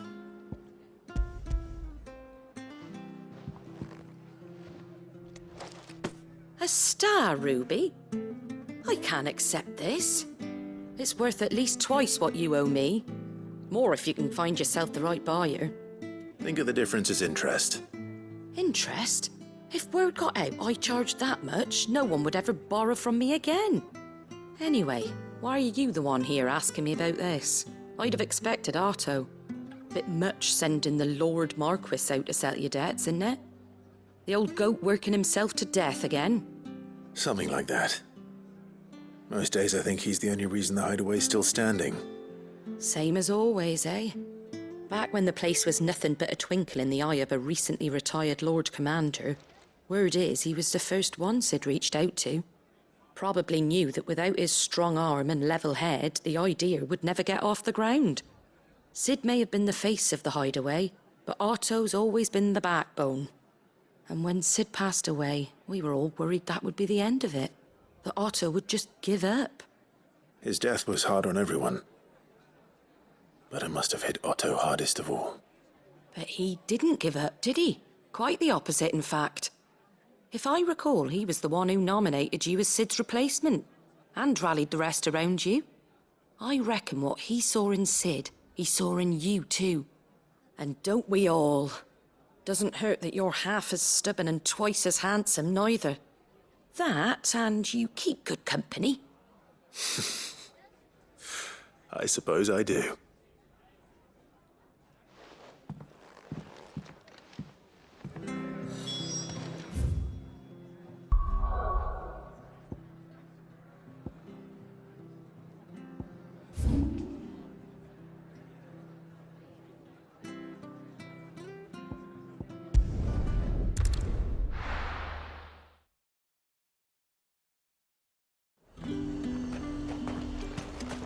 There's talk.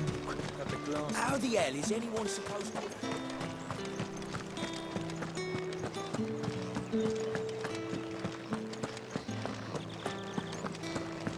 Did you hear? The gates to heaven. I want to see you. What am I going to do without sweet water and oil of talc? Milady, I come bearing gifts. Gifts? Whatever is the occasion.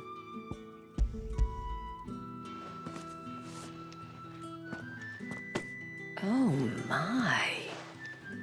Clive, you really have outdone yourself. Otto asked me to give it to you. To settle the hideaway's debt with the Veil. And to compensate you for the time it took us to do so. Oh, you disappoint me, Clive. I thought you might finally be warming to me.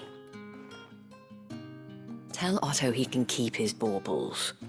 I tried to tell him as much the first time around. The man owes me nothing, nor does the hideaway.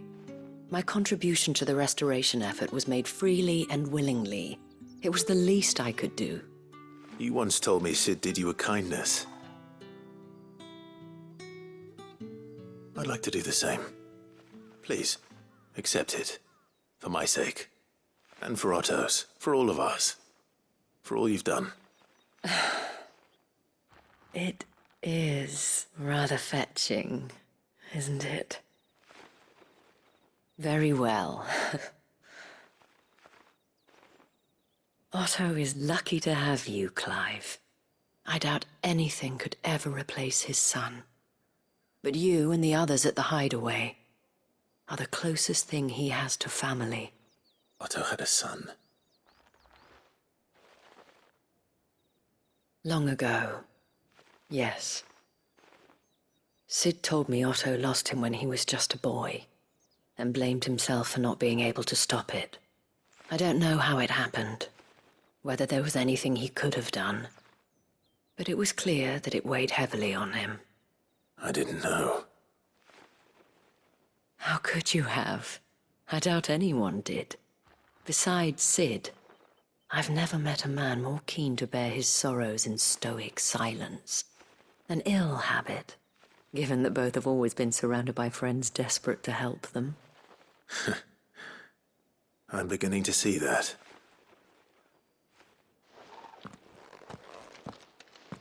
Go will want to know the stones were delivered, if he's still with us.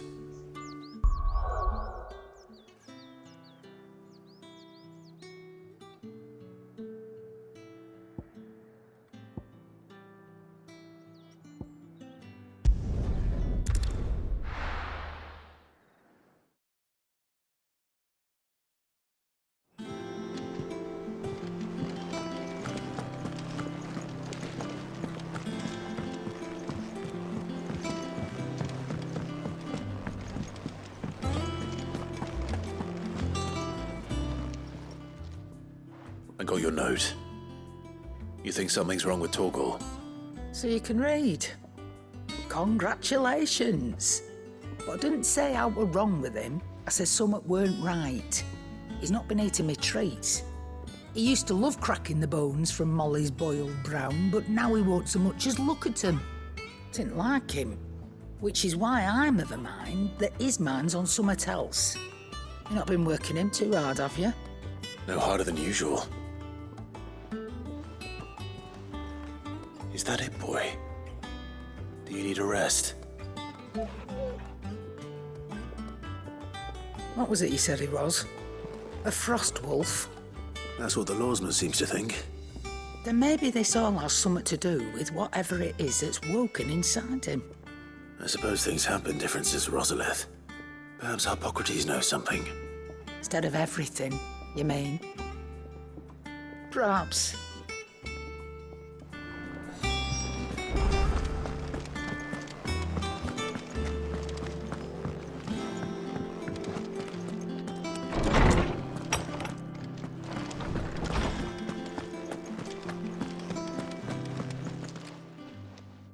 Lawsman, I need to ask you about Torgal.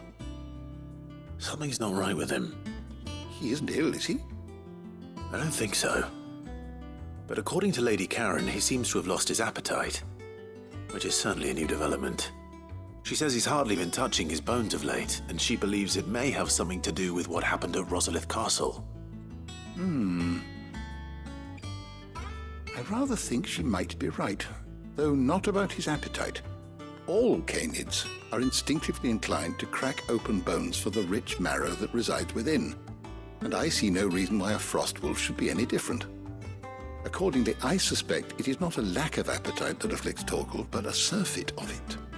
If we assume that his newfound magics require additional nourishment to sustain, it may well be that the bones Lady Karen is accustomed to providing are no longer sufficient. Frost wolves, after all, habitually prey upon far larger animals, whose bones may yield altogether different nutrients. As to where one might find a suitable substitute,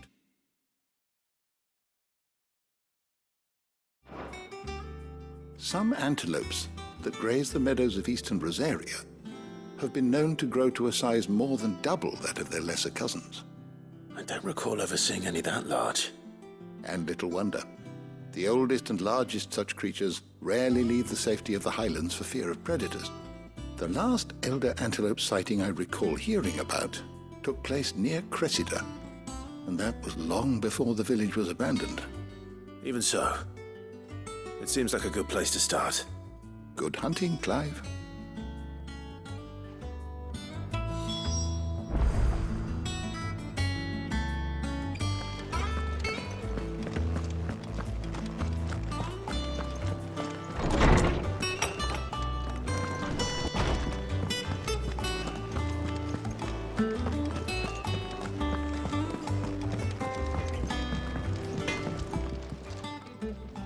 Blackthorn, do you have a moment?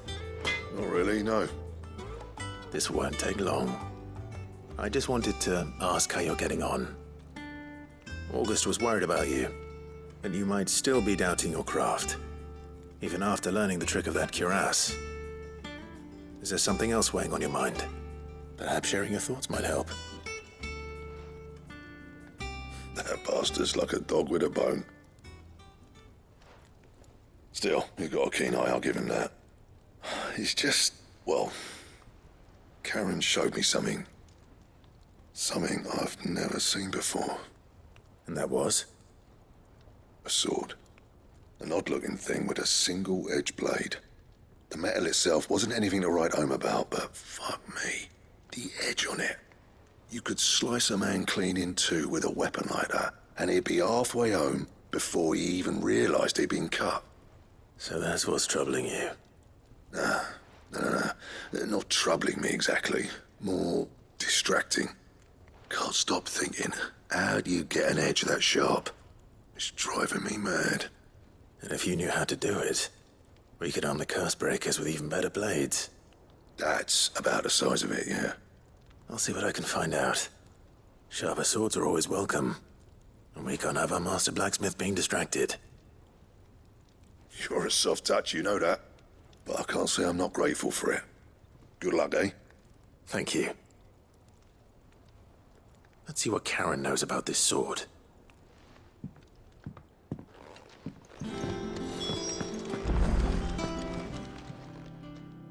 You're looking well, Karen. What do you want? Out with it. I want to know about the sword you showed Blackthorn. Single-edged and extremely sharp. Running around after him again, are you? I suppose I am, yes.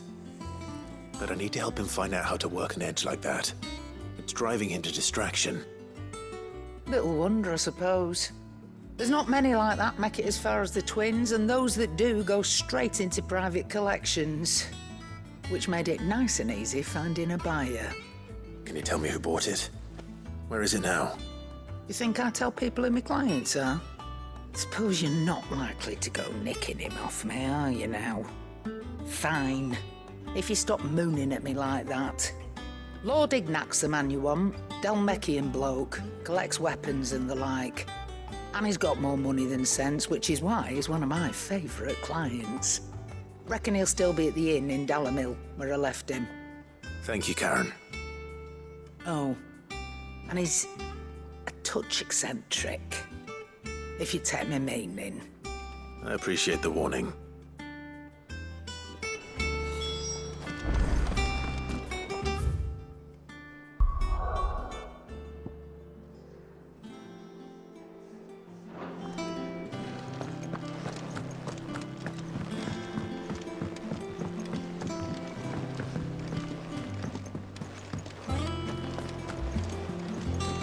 Is that the thing Tomes helped to build? Mid told me she was building a ship.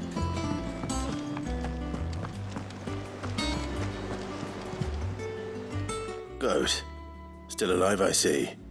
So Lady Karen accepted the ruby. Ah, about that. I tried my best, but she was just too stubborn to take it. She threw it right back in my face, in fact, and told me I could stick my stupid stone where the sun don't shine. Karen refused payment. I hope it wasn't something I said. I'm sure you were as tactful as ever. Let me see what I can do. Oh, wonderful. I hope you have better luck than I did.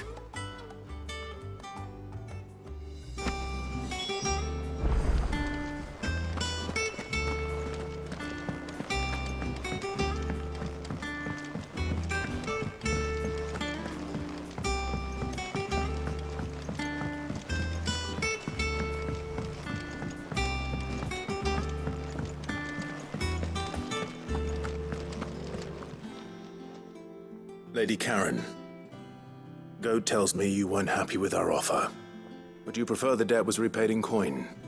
What debt? I don't recall lending any of you like me hard-earned gil. I may have tossed a talent or two in the Hideaway's coffers, but those were donations, and you can hardly call it charity if you go asking for it back. Of course not. But one good turn deserves another. And our circumstances have changed. Surely you wouldn't shun the gratitude of a pauper who happened to have become a prince. Oh, so you're a prince now, are you? Fine. But I'm selling it and taking what I'm owed, then you're getting the rest whether you like it or not.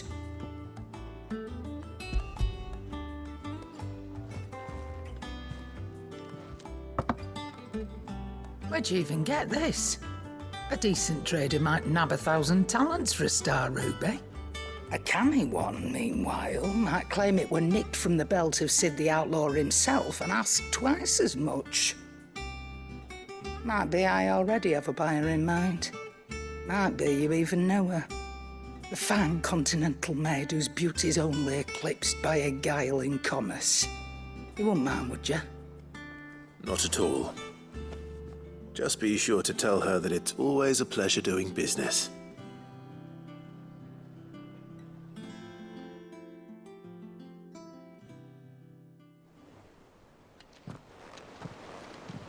I hear you ended up delivering all 3 stones. Thanks to this lump. I sometimes wonder what I pay you for. Speaking of which, I still haven't been paid last month's wages. Oh, so you remember what's owed to you then?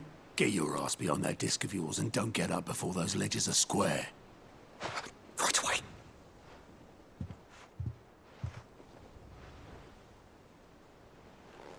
I've seen that before.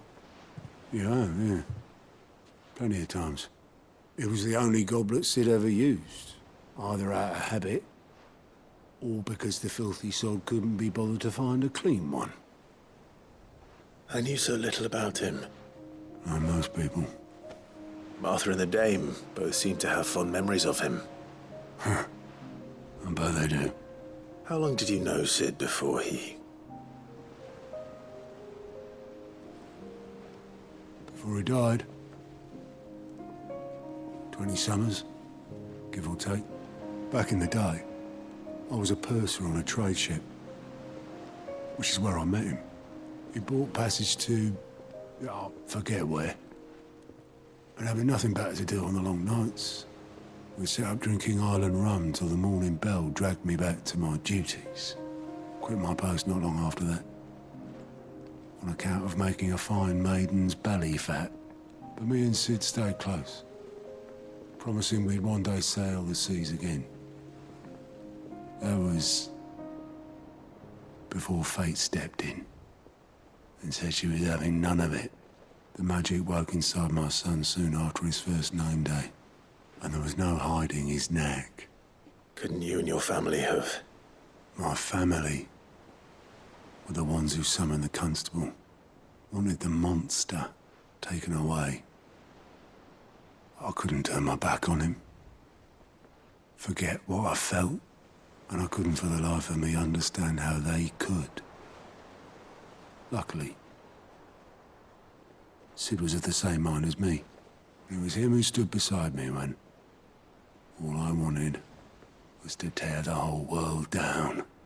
Him who cried for me when I had no tears left of my own. Him who swore he'd do everything he could to stop it from happening again. And he was true to his word, too. Left the Royal Army once and for all. His ranks, his ribbons, gone. Just like that. Threw away everything he had. All to right a wrong that no one else had the courage to face. I knew then I'd follow that man to the ends of the earth.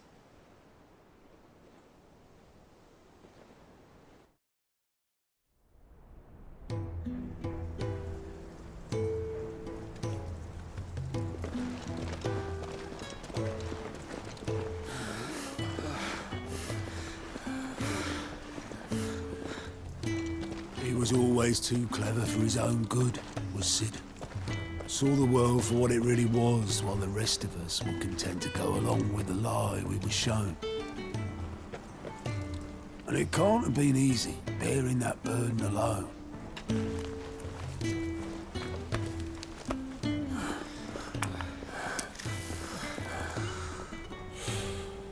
But he didn't let it stop him. He never lost faith in what he believed was right. And that gave us faith in him. Faith he'd steer us true. So I swore to myself that I'd always be right behind him, ready to catch the stubborn sod if ever he should fall.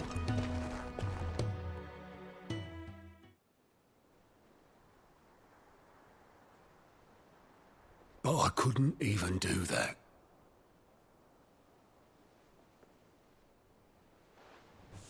Ignore me. Just the ramblings of a tired old man. Leave that lot. I'll tidy it up in a bit.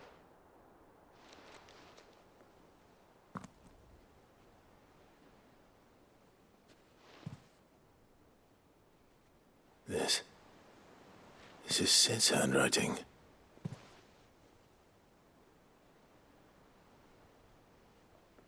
Dear Otto. I may be drunk, but I wanted you to know this place would be fucked without you. Love you, you grumpy old sod.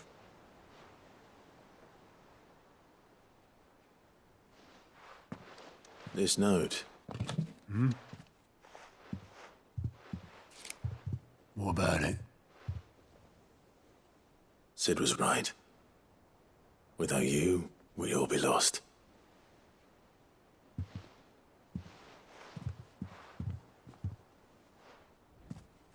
He should have bloody well said so then. Just once. Before he went. But then, why would he? Him, or anyone? I'd only have told him to piss off.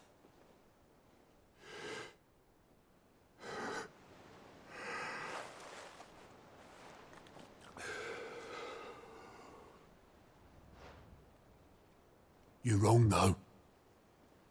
Both of you. It was never just me keeping the hideaway afloat. It was all of us. I just shoved people in the right direction. I barely seem to be able to do that anymore.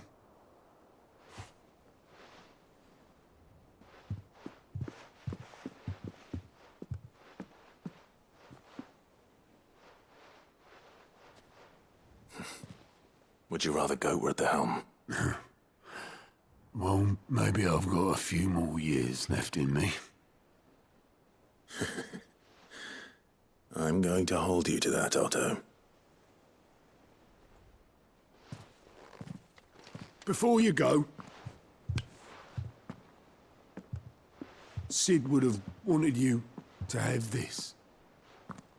But that's... This'll do me just fine.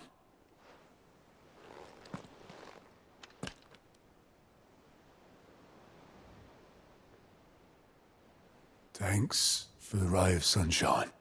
I'll see if I can't pay you back. Already have.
Come on.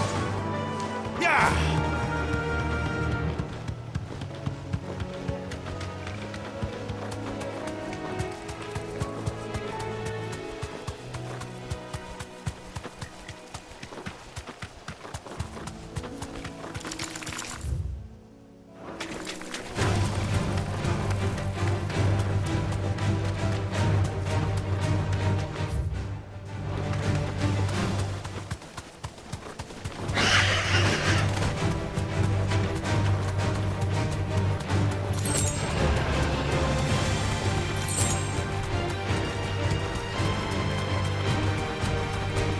Certainly quiet. Forge out Antelope. It would seem like just the place.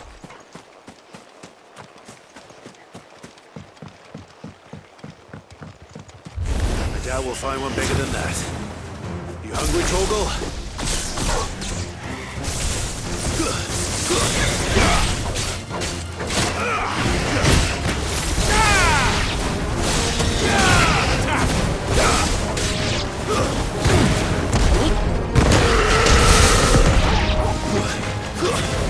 This one.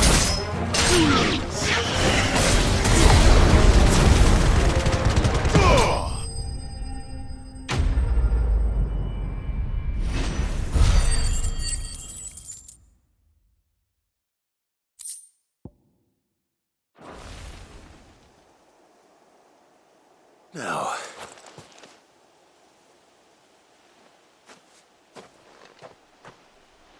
Will it be enough, I wonder?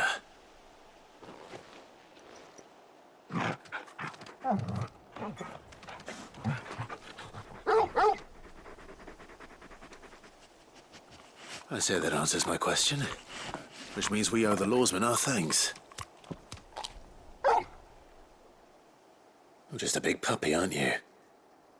A very big puppy.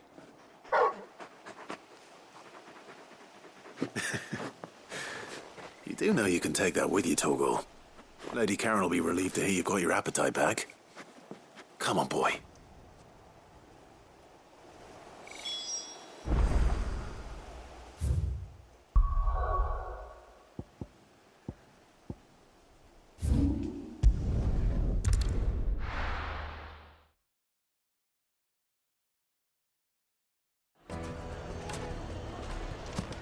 People take notice of wealth.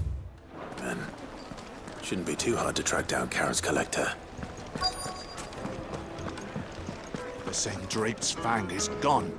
The whole Mother Crystal gone. What are we gonna do? Calm yourself. We don't know for sure.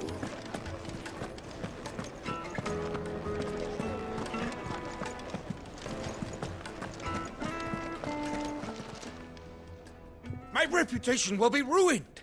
Ruined! Calm yourself, Lord Ignac, I beg of you, before you do yourself a mischief. Pardon the intrusion, but... Out! Get out! I paid for these rooms so I wouldn't be disturbed. Leave me be! Please, allow me to apologize. His lordship is going through a difficult time, and he's never been fond of guests arriving unannounced. Radim! Get rid of the filthy oaf this instant! Very good, Lord Ignac. Would you mind stepping outside for a moment?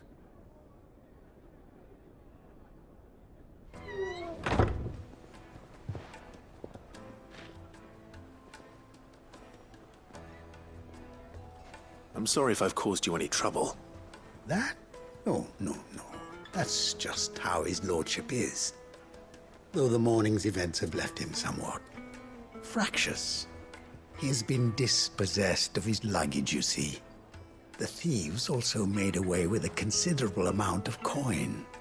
Coin the innkeeper will soon be keen to collect. I don't suppose a certain blade was among the stolen items. A single-edged sword. It was purchased from a merchant friend of mine. Ah, you know Lady Karen. Yes, I'm afraid it was. Then I'll retrieve Lord Ignac's luggage. But I have one condition. You have but to state it. You are welcome to anything that is within my power to grant. I want an audience with Lord Ignac. A few minutes should be enough. Then I'll be on my way. A condition I would be a fool to refuse. Of course, you shall have your audience. I don't suppose you saw where the thieves went? I did not, no. Though some discreet every ill-gotten coin in Dalamil. And that's where I'm headed. I shall speak to Lord Ignac in your absence. That will be very kind. Farewell.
company!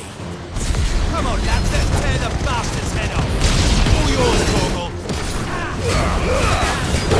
Kill!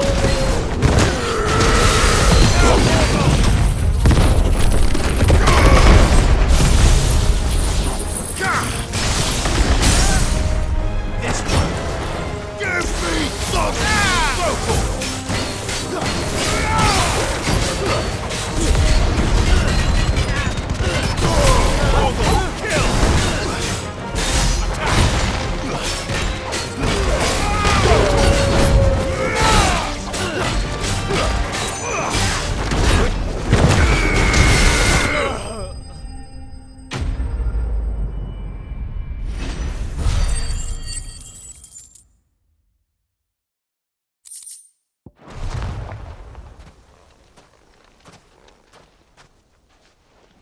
This must be Ignac's luggage. Nothing seems to be damaged. All right. Let's get it back to Dalamel.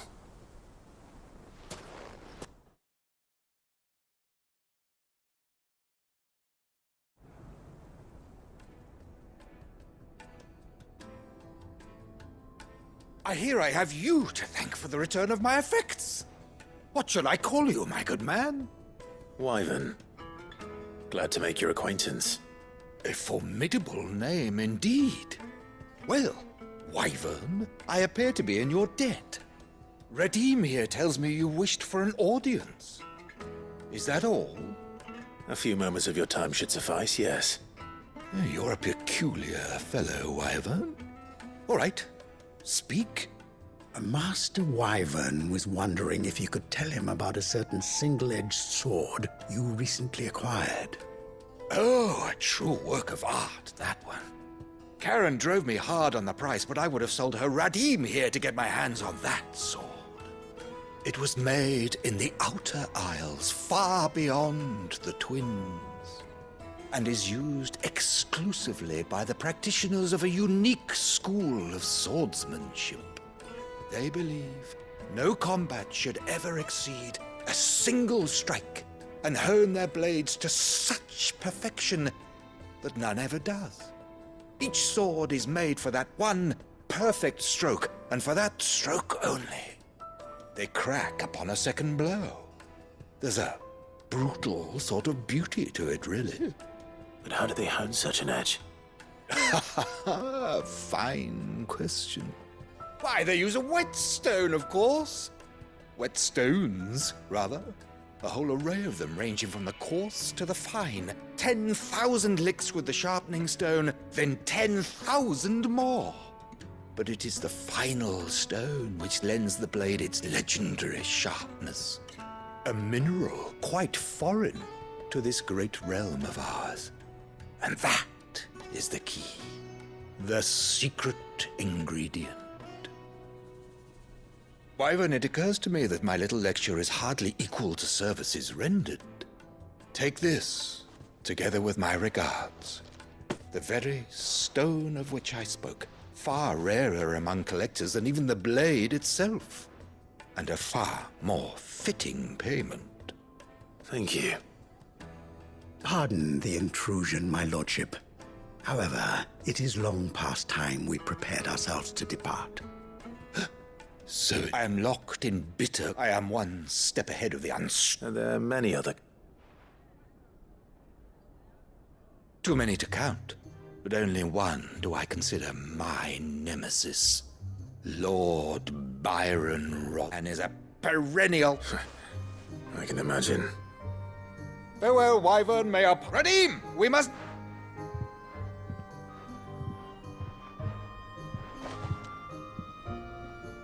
I think his lordship is rather Coming, my lordship.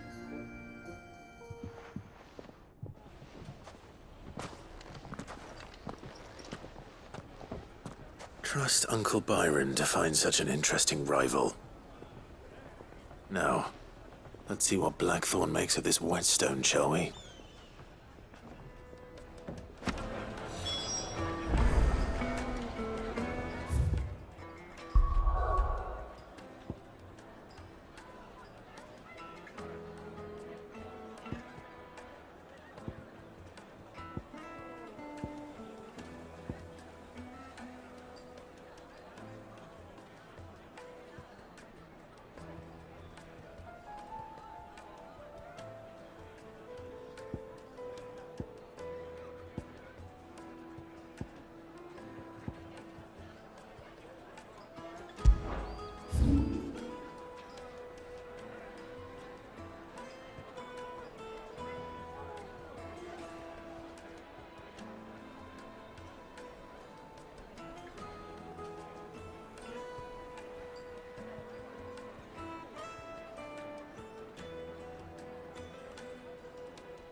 Ready, girl?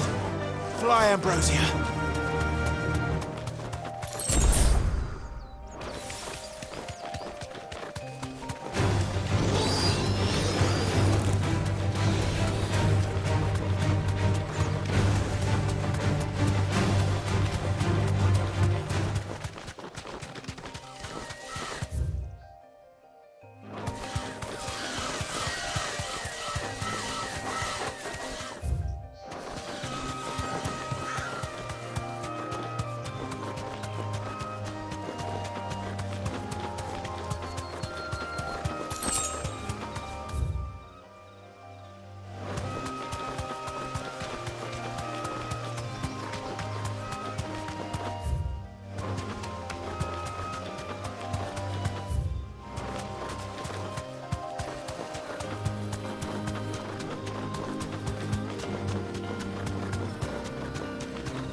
Back to the stables, girl.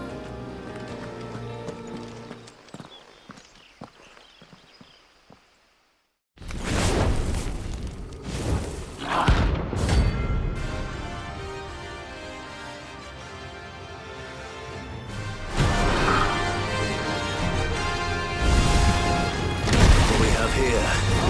Greetings, Your Majesty.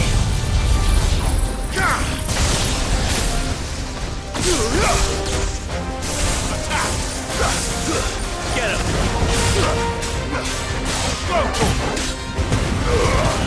All yours, Torgal!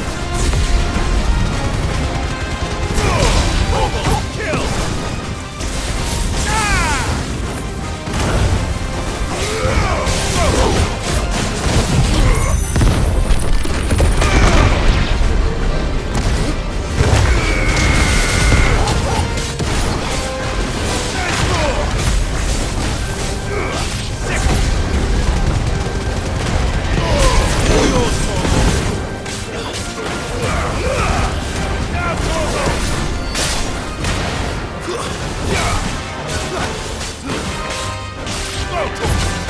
Enough!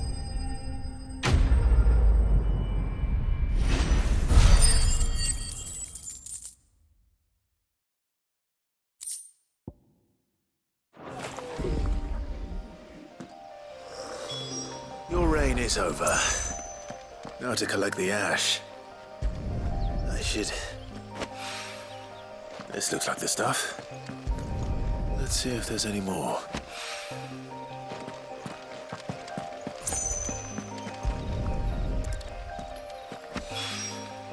That should do it.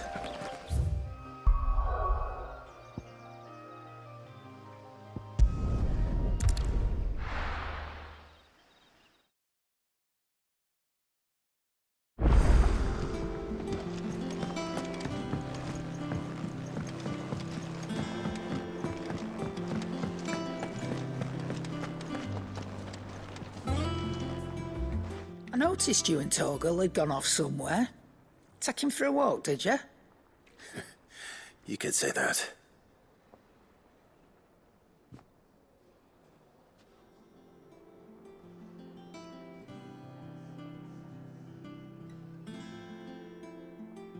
So, Molly's leftovers weren't good enough, eh?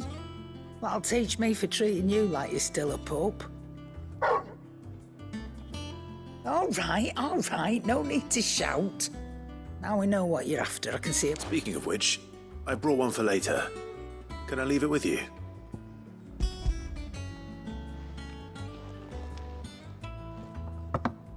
You can, eh? I'm nice like that. In return, you can thank Torgal. I was just on my way to see.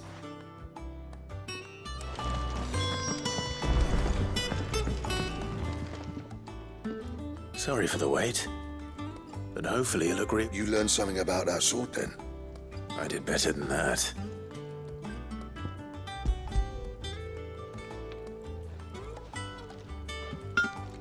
A whetstone? Yes.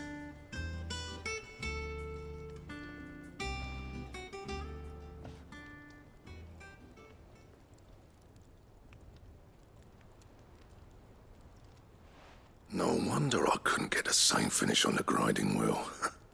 One hit and all done, eh? Might not be so bad if all you ever fought were duels. Good luck on the battlefield. Your second opponent would be your last, no matter how good you were. Even so, is there some way it could be used to give the curse breakers an edge? I think so, yeah. With this whetstone and the right kind of steel, I could probably even make a twin of the blade that rattled me. But there'd be no replacing this little rock once I worn it down to a sliver.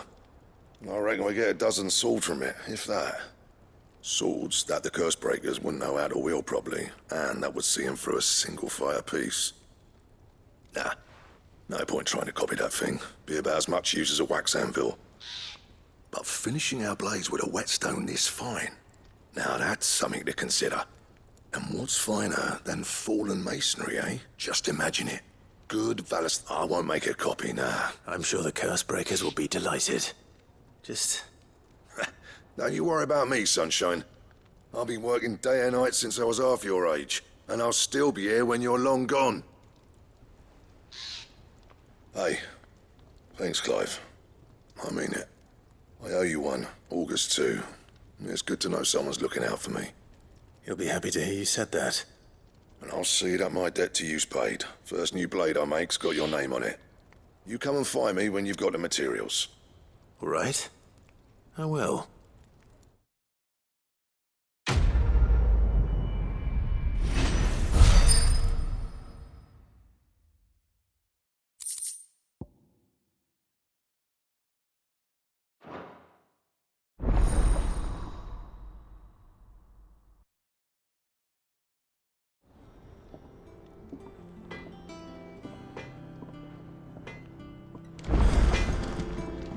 Back, are ya? What's that for you, dear?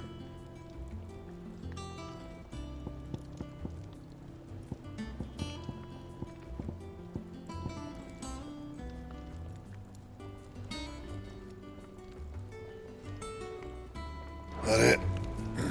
Fine. What do you need? What's that for you, dear?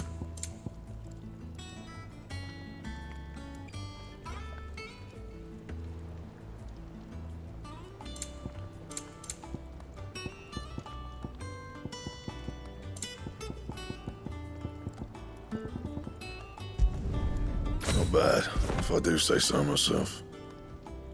And? He cracked it. Crystal too? You're joking.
Ah, Clive. Were you able to locate your quarry? We were indeed, Lawsman. You pointed us in exactly the right direction. And Torgal's been a very happy hound ever since. Very good, very good. Lady Karen sends her thanks, by the way, for your part in solving the mystery. Ah. But that reminds me, do you recall our conversation concerning Lady Jill's role in... About how she somehow woke the power within him? Precisely that. A reasonable conclusion, I thought. But one which raised certain questions in my mind. You see, the Fenrir of legend served Shiva and Shiva alone. And while the powers attributed to him are certainly impressive, the records imply they are somewhat different in nature to those you described Torgal as having used. What are you suggesting? that Torgal may be the beneficiary of more than one Icon's power. Consider that in addition to Lady Jill, he has served as a loyal companion to you, your brother, and even the late Cid. In short, the Icons hitherto near at hand, or should I say at paw, have been diverse and plenty, and that number has only grown as the realm's dominance have fallen to your sword. One can but speculate as to how all of this has affected Torgal. He has seemed more fierce of late. And if I am not mistaken, he will grow fiercer still. We are fortunate indeed to be able to count him amongst our allies and not our adversaries. Oh, he's more than an ally. He's a friend.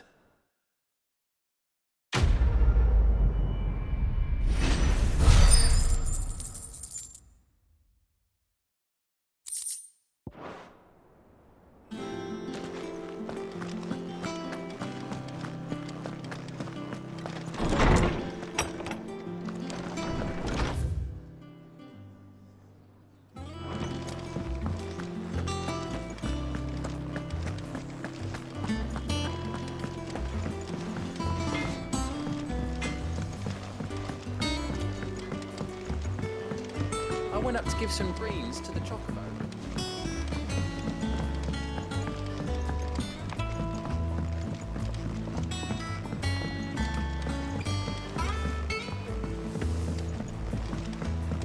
Wish I could take one of our birds.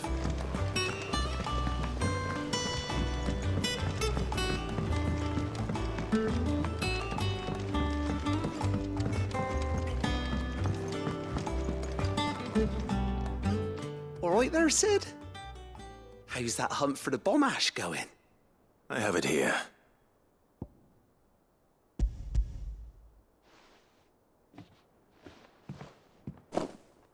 That's the stuff. And plenty of it, too. Enough to keep the Olympic bubbling away for a good old while.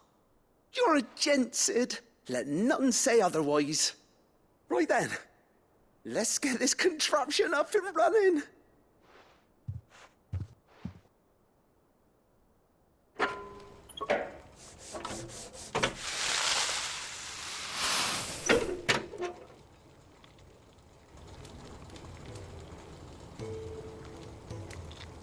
There we have it. The Telemon Alembic. And it works just like the chief said it would. Very impressive. Says the man who cut down a burning... There's no need. Don't be sick. Why don't you let me take a look at that bag of yours? What kind of... Well, we happen to have isolated us. Thought we might use it to breathe new life into old Pa. I reckon if we slap a bit on... Well... That's the spirit.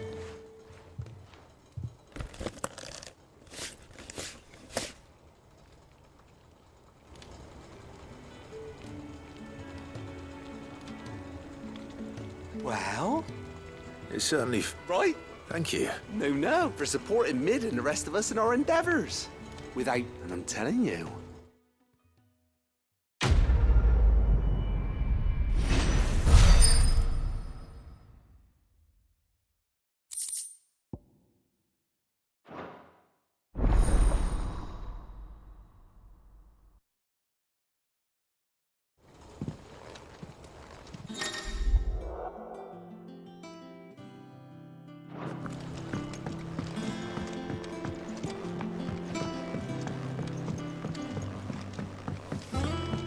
Mid might need some help.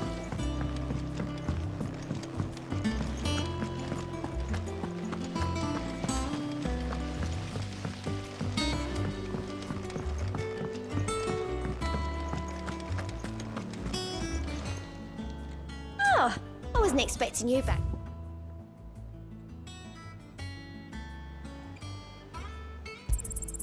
Here you are. Come again. I may have... More for ya. All right, Clive. Asterix. Mid finished sending half the hideaway traipsing across the twins, has she? I swear, that girl'd do anything to put off visiting her old dad's grave. No excuses now, though, eh? Not quite. She said there was one final thing she had to take care of. I'm sure she'll be finished soon enough. She said that? In those words? She did, yes. Clive? Were you born yesterday or something? There is no thing. She'll probably be halfway to Canva by now. Mid. I might still be able to catch her.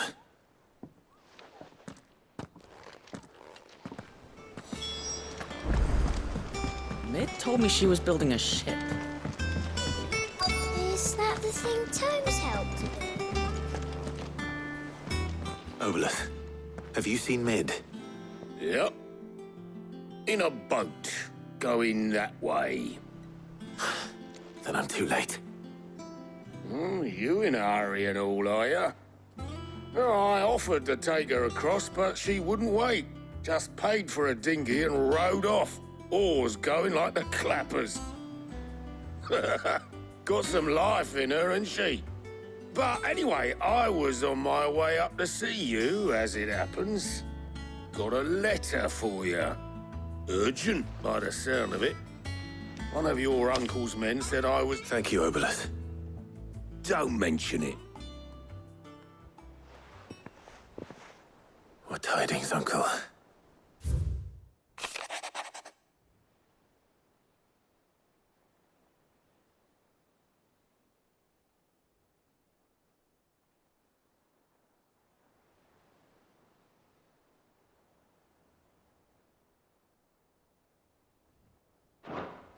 Trouble in Canva. Well, I'll need someone to keep an eye on Mid.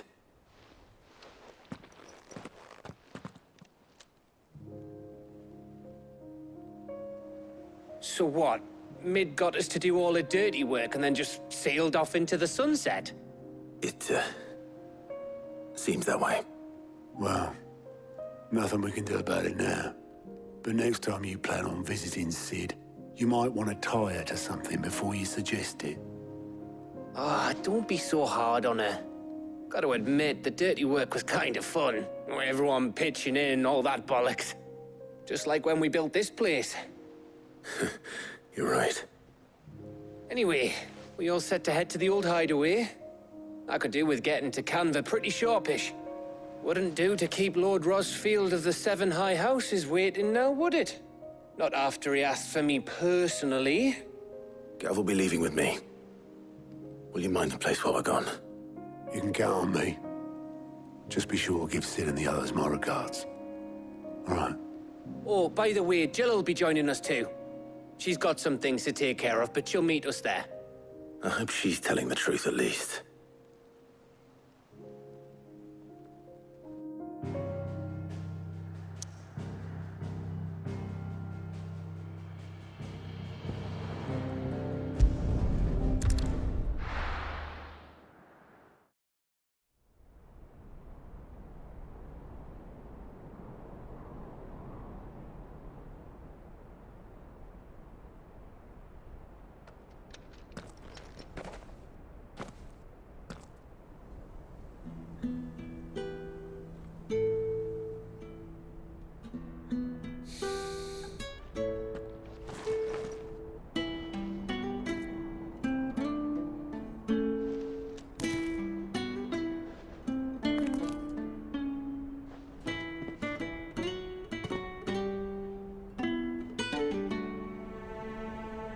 Well, Sid, I remember what you told me. But if no one is listening to what you have to say, you may as well not say it.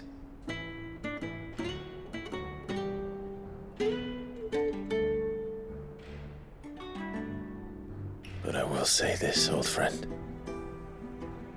Hugo Cooker is gone. His shadow looms over us no longer. It's a pity the Phoenix can't be in two places at once. If he'd have been with us, maybe he could have done something for the lost. Not even the Phoenix can bring people back from the dead. Life has a beginning and an end. So we must live while we have the chance. And not as slaves to the crystals, but as free men. May we join you?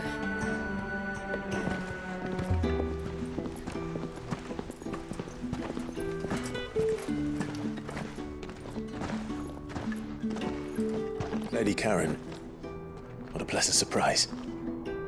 I thought I'd drop by and see how you were all doing before heading off to restock my supplies.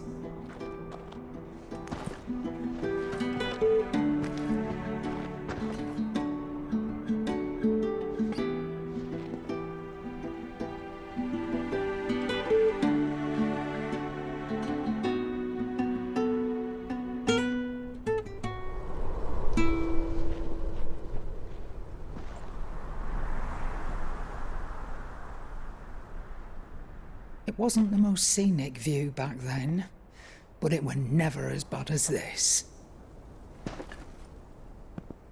I know. The Blight marches on. And soon, there'll be no escaping sights like these.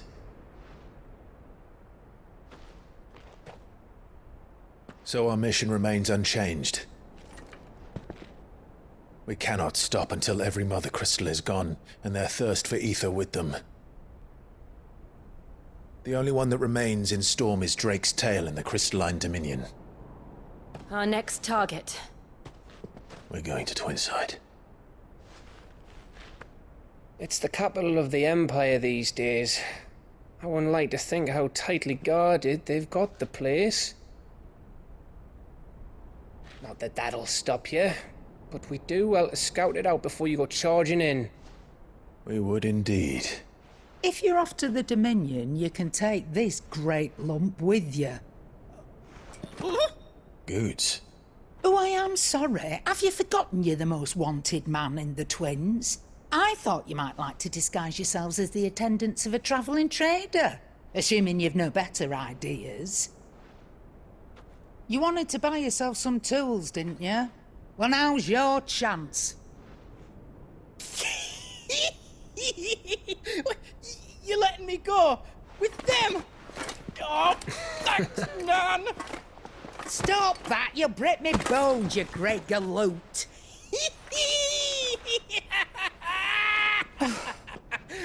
There's a caravan that runs back and forth between the Dominion and the Bocklad markets. It's managed by the Merchants Guild. Just show them Goots' traders pass and you'll be on your way. It'll be a damn sight less risky than footing it the length of the Crystal Road. That's for sure. Thank you, Karen. And glad to have you with us, Goots. Okay then. I'll get me things and I'll meet yous there. See yous down in Bocklad. Get off! Me poor fingers! Jill, you're with me. Understood. And Gav? Already on my way, Captain. Be careful. Aren't I always?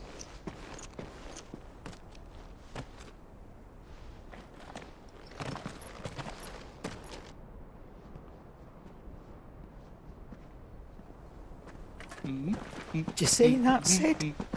Your protege's making a proper little outlaw of himself.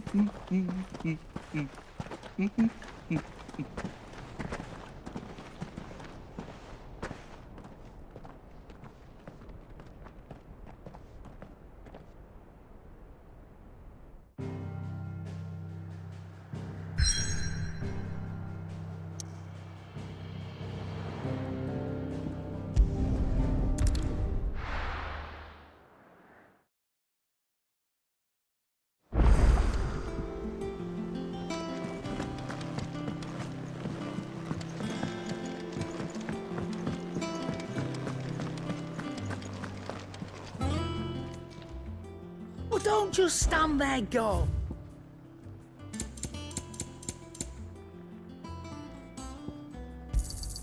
It'd better all be here. Come again. Or don't. I'm not much bothered either way.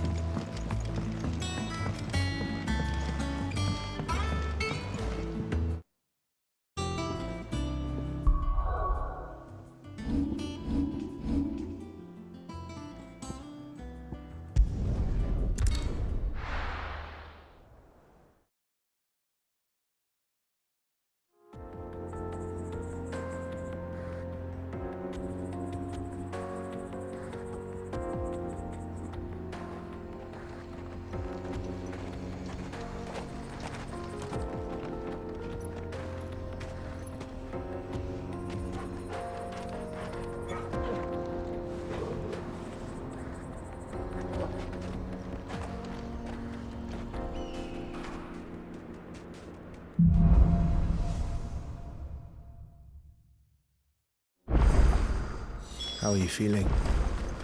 Better. Thanks to Taya. I'm glad to hear it. And Torgal helped too. Didn't you, boy?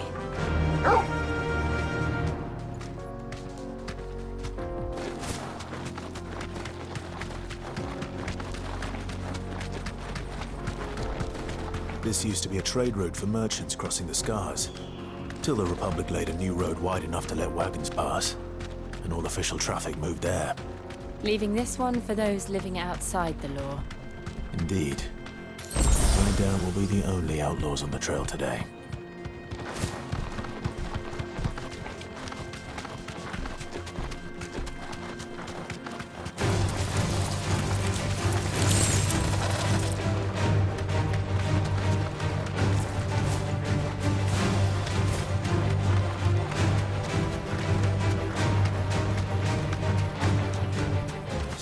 Think that we'd be lucky to make it out alive. Really? It's as bad as that? Oh, aye. There's trouble up ahead, and too much of it for us to handle. I take it there's danger on the road. Oh, what about this fearsome-looking fellow? You think he'd be equal to the task? Oh, no doubt. Assuming he's willing to hear us out. Well met, friend. My brother and I have been tasked with finding a merchant's missing cart. You seen it by any chance? How does a merchant misplace his cart? Oh, the man's a coward. When he thought goblins might come a-snarling, he ran, leaving his livelihood abandoned in the pass. He sent the two of us to fetch it, but it's gone. Now, I'm not much of a thinker, but I know the work of thieves when I see it. My brother's right on all accounts. And by my estimation, the bastards are lying in wait just down the road. We may have seen our share of action, true, but we've not got the skill in arms to boldly brave an ambush. You, however, have the look of a man who chances are they'll come for you either way. Well, if I'm going to have to... You've clearly got a fight. We're lucky now. Hoping to make it. Reckon he won't be forking over the rest of our fee if we... All right. Nope. You just put an end to those bandits and point...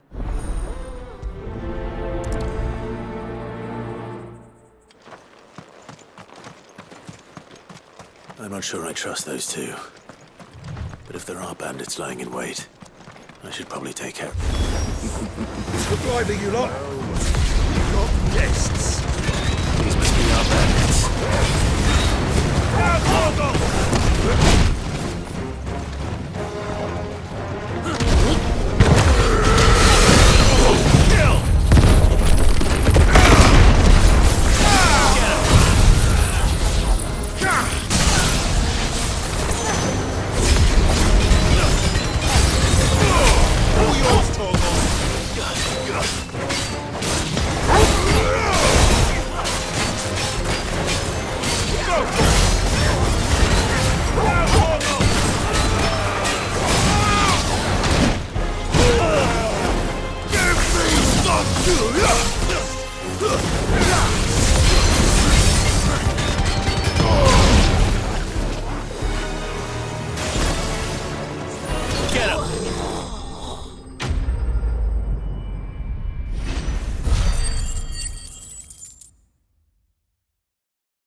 That's them dealt with.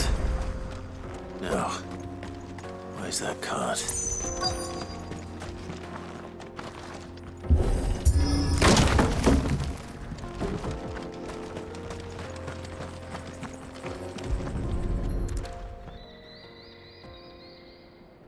Getting all of this out of here will be a nightmare. Seems we've found ourselves the right... Found the cart and didn't leave a single bastard breathing. Our merchant friend will be delighted. And how exactly will he be getting his goods out of here? You leave that to us. After all, it'd be wrong to make such a fine warrior haul cabbages to market. You've done your part. And that's all you need to worry about. Here.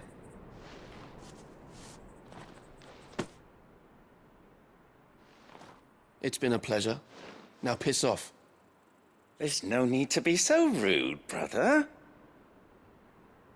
What if we want his help again next time?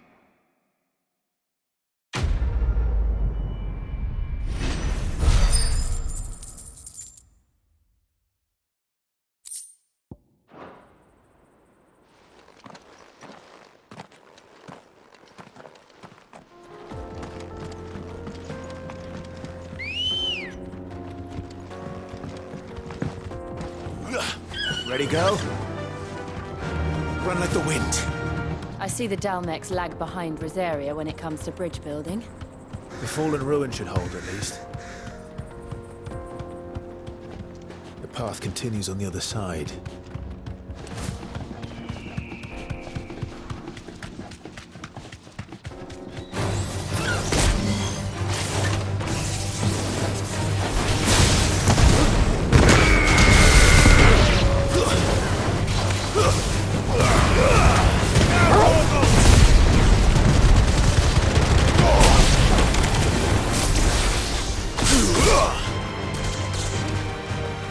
This one.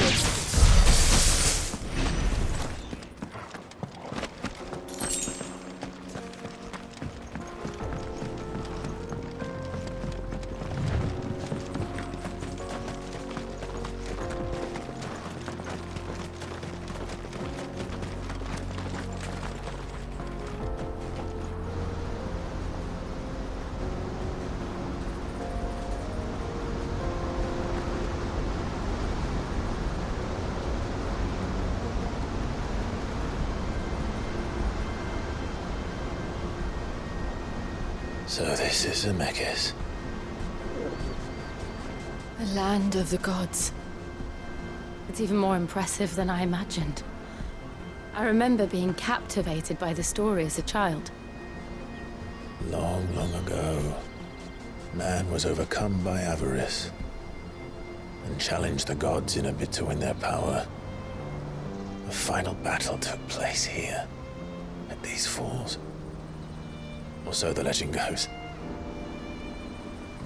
If anyone ever manages to plumb those depths, perhaps we'll learn if there's any truth to the tale.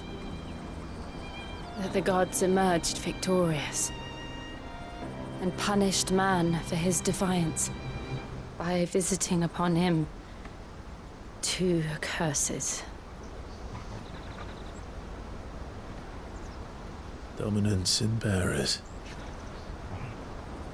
To tell the truth, I always thought it strange that the dominant and their icons were deemed a curse. Back home, the dominant inherited the throne. They were admired and exalted, not spurned. Whenever I got to that part of the story, I always assumed there must be something I'd misunderstood. You had a lot of storybooks, didn't you? In your room, I mean. When we were young. The old legends were always my favorites. Epic battles between gods and men. Father encouraged me to read as much as I could. He thought it good for my education. You really were a boy like any other, weren't you?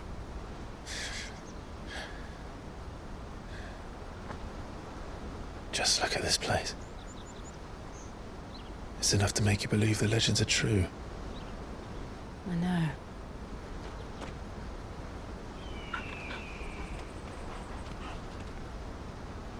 We're not far from Boklad.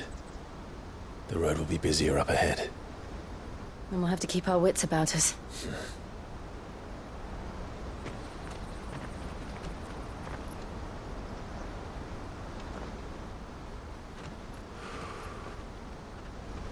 Clive?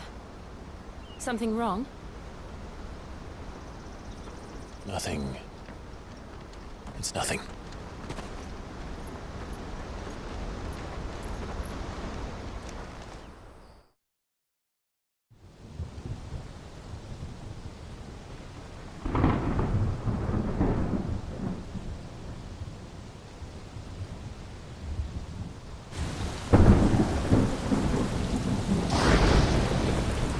I see the reports are true, Father. You have surrendered the throne to Olivier. I have. Emperor Olivier shall rebuild the Holy Empire of Sanbreque.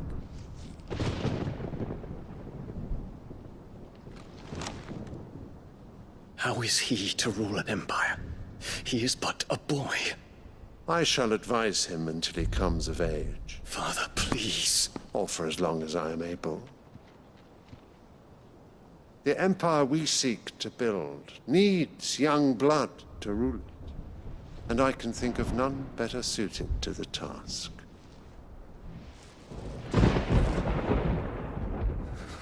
There is other news, Dion. Hugo Kupka is dead, and Drake's Fang destroyed. The pillars of the Republic have fallen. Ere long, the Imperial banner shall fly over every city in Storm. And then, Valisthea. All shall bow before their Emperor. Father, these are the words of a tyrant. They are the words of a god. The Emperor whom I gladly serve. Great Grieger, made flesh.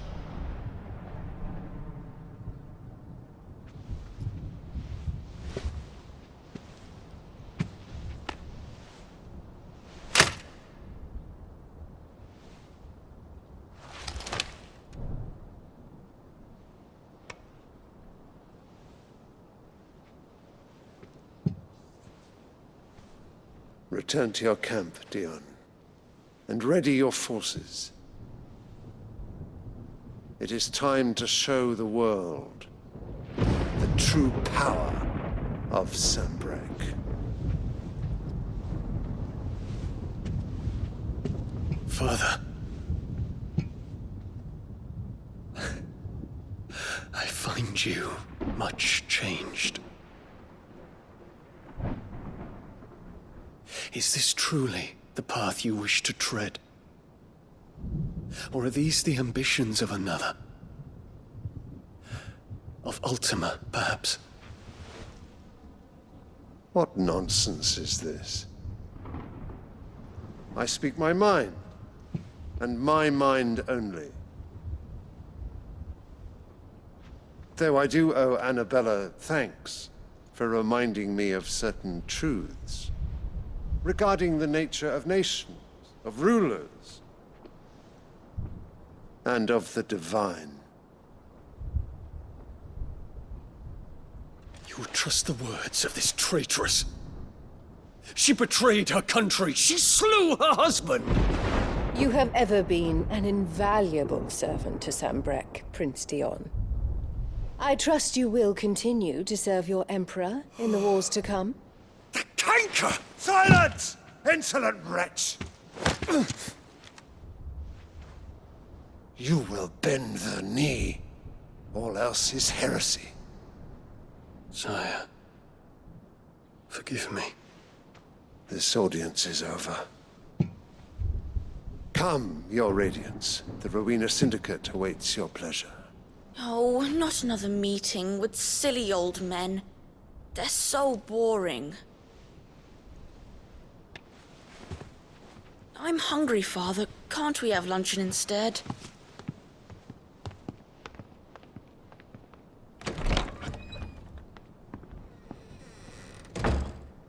Does it pain you that you will not inherit your father's throne?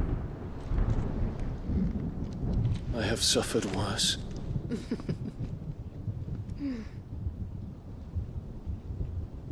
Count your blessings, Dion. For a base-born child to be chosen by Bahamut is miracle enough. You have risen high on his wings, but you shall rise no higher, lest your impure blood stain the throne. What do you know of my blood?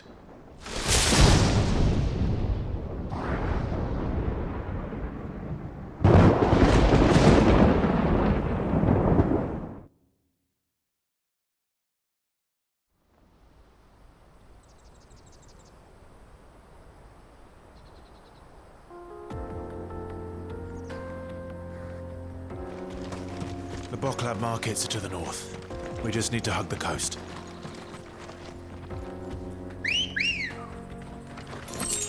Good girl. Faster!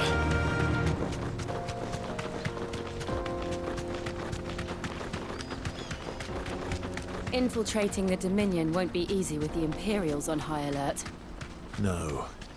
His Radiance has lost one capital already.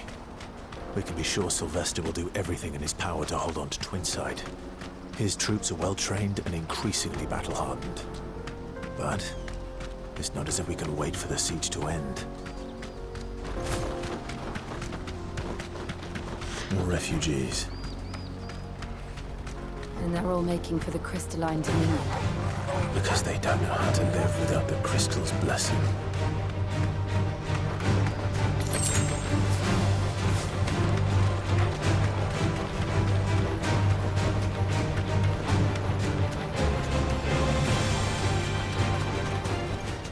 No need to ride from here. There are no crystals here. This is where we're supposed to meet Goots, isn't it? That's right. He said he'd wait for us here after replenishing his supplies. I dare say he'll have finished by now. Let me carry your goods.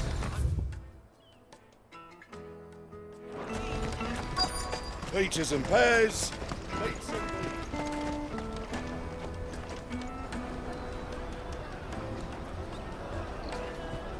Wonders from across the water. Come one, come all. Feast your eyes. Good sir, can I interest you in...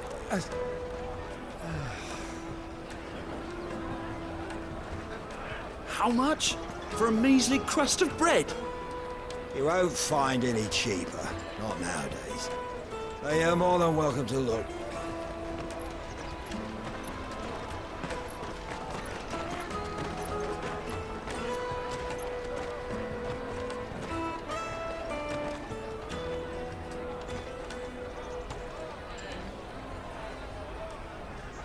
The Empire's unlawful and illegitimate occupation of the crystalline Dominion is still in effect.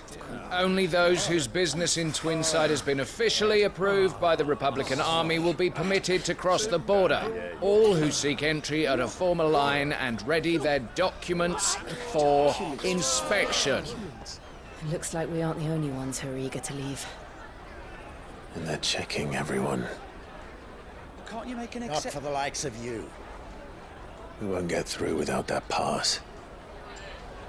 Let's go in and find Good, shall we?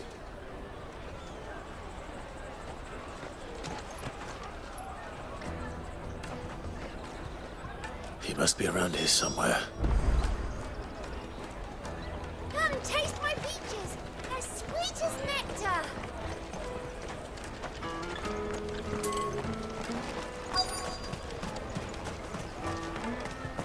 You won't find anything of this quality in Twinside.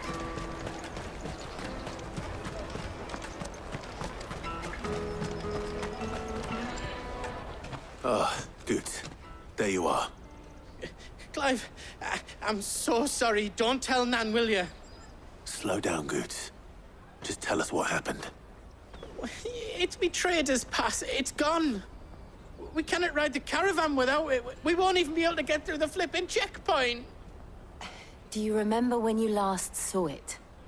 It was in my pocket a minute ago. Then a bairn bumped into me and... Yeah. You don't think that they might have nicked it, do you? It wouldn't surprise me. A busy market like this is prime territory for pickpockets. So, to get the pass back, we need to find this child. Where would we even start? I know where! I've got a pal. No one knows more about what goes on round here than she. Where do we find her? She's the owner of the Crimson Caravans, up that way. Sign's got a red chocobo on it. No time like the present. You two go on ahead. I'm gonna check the rest of my stuff, make sure naught else is missing. All right. We'll meet you there. Let's keep an eye out for this red chocobo, then. And the other on our purses. It's next to the checkpoint.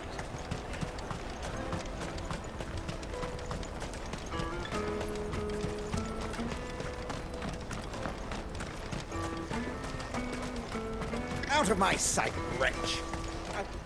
Well met.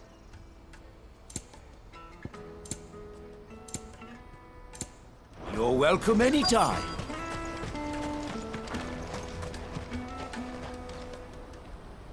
Looking to hire a coach? It's 10 million for a two-birder to the Crystalline Dominion. Take it or leave it. Oh, we're not here for that. Then I bid you good day. Oh, wait! Just don't go, El. He's me mate. As I live and breathe. Goots, what are you doing back in Bocklad?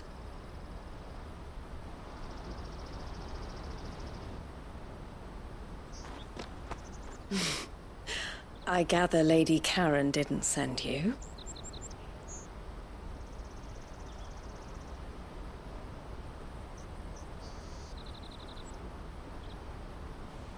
So what trouble have you got yourself into this time?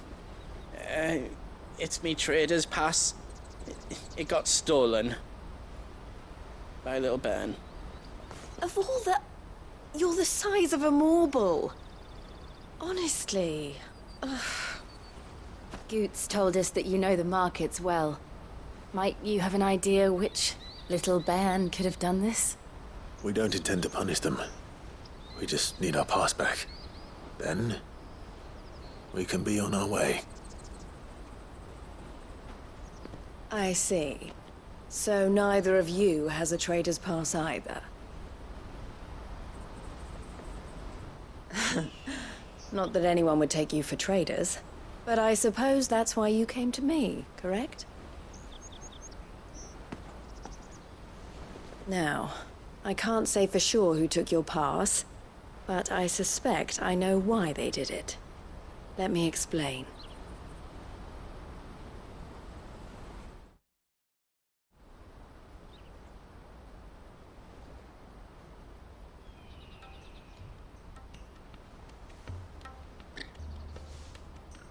Ever since the Fist marched on the Dominion, the Republic has been clamping down on any commerce that might aid the Empire more than it does us. Which means traders' passes have gone from being merely a way of easing one's progress to being essential if one wishes to cross the border at all. And with demand outstripping supply... So the children are stealing passes to sell on the black market? Yes, passes are inscribed with the names of their owners. And yet none of the victims' names have appeared on the register of those passing through the checkpoint. Which means? That someone is doctoring the stolen passes. The same someone who is encouraging the children to steal them. And the same someone who has Goots' pass, no doubt. Whoever they are, they're ruining the livelihoods of honest merchants. Which will you stand with us? You want to get your pass back, and we want to catch whoever's behind it all. Is there any other way? They won't let you in if you're not with the caravan. But the guards will definitely spot you if you... So either we find the people who took the pass, or give up all hope of entering the Dominion. All right. We'll help. Thank you kindly. But I don't know your name. Eloise at your service. Clive. A pleasure doing business with you, Clive.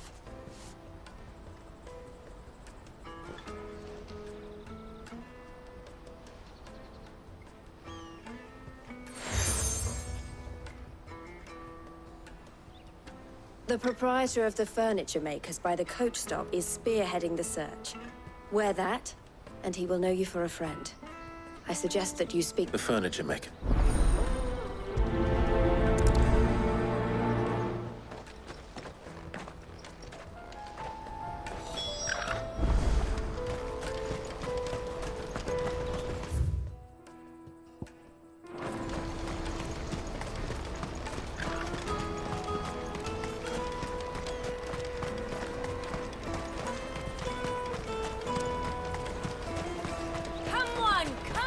Jug of snake spit for the road?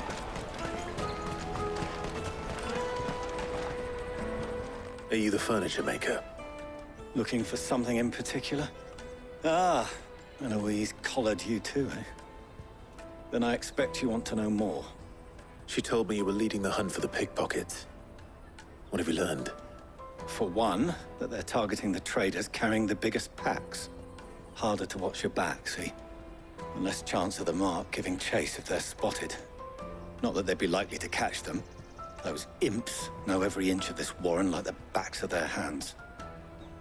Their eyes must have lit up when they saw Goots. The fishmonger round by the gate's been trying to track down the children involved. You should go and have a word with her. Thank you. We will.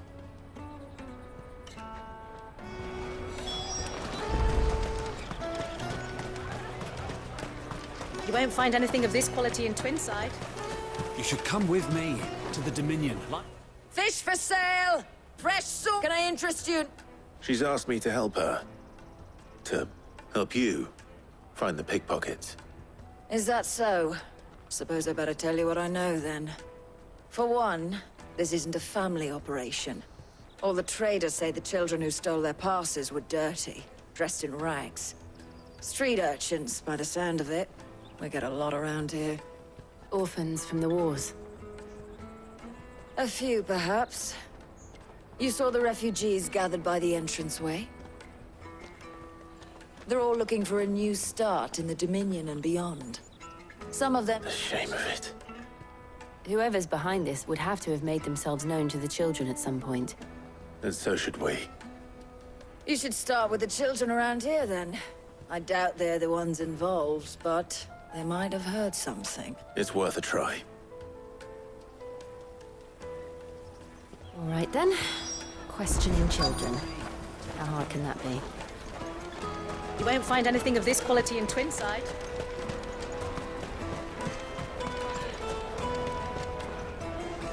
Do you have a moment? What do you want? What I want is to know who's asking children like you to pick pockets. I don't know. Nobody's asked me. What's picking pockets? Do you get paid for it? No, you get in trouble for it. So if they come calling, you know what to tell them.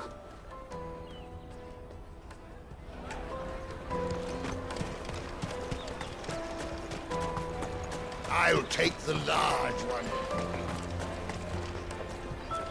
Excuse me. Do you mind if I ask you something? Can't stop you. I was just wondering if anyone has asked you to do anything out of the ordinary recently. Anything you grown-ups ever ask us to do is shut up and go away. So guess what I'm about to tell you to do? Sorry. I'll leave you alone.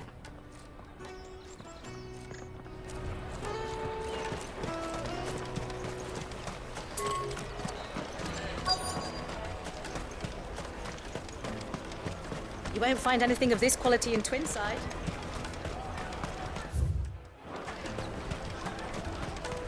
The caravan stops next to the checkpoint. Jug of snake spit for the road? What do you want? It's all right. We're not going to hurt you. We just want to talk. What about? We've heard that some very bad people... We need to know who's behind... I don't know much about it, really. But my friend, Honza, he said he got a job. doing something dangerous. Sounds promising. We need to find him and ask.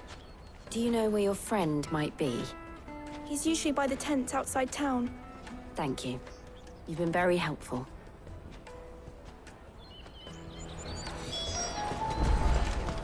Come on, come on!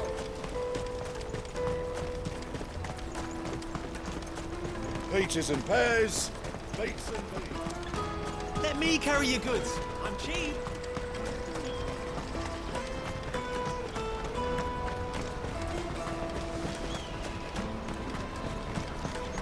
She must have meant the refugee camp. Let's hope he's still nearby. Daddy!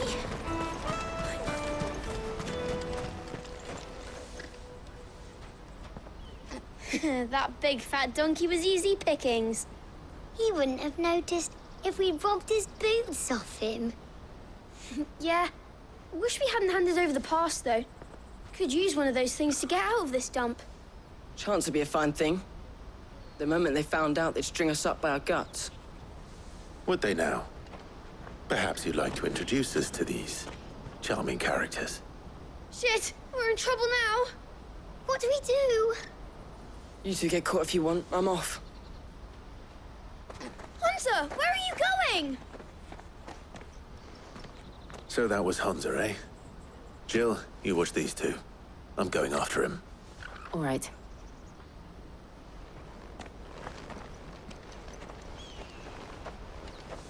He can't have gone far. I need to find him before his employers do.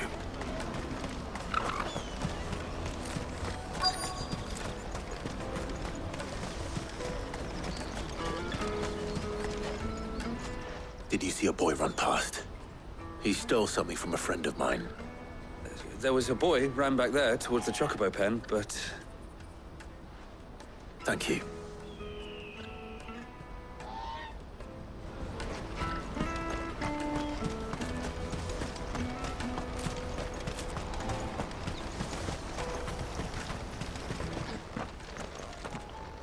Oh, shit.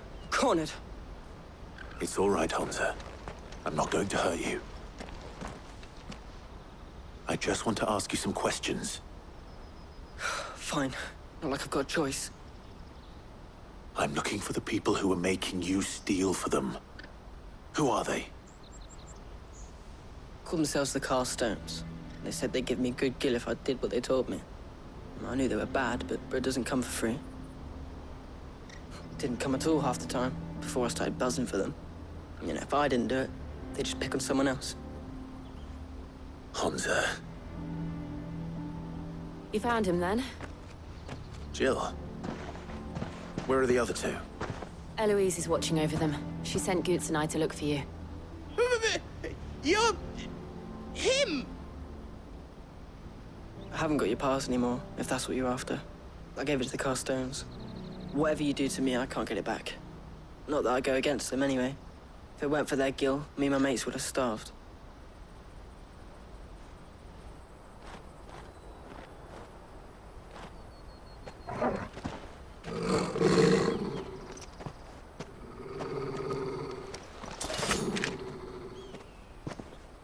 Cowards. You will not force another child to do your bidding. Wait, we're not... Don't hurt him.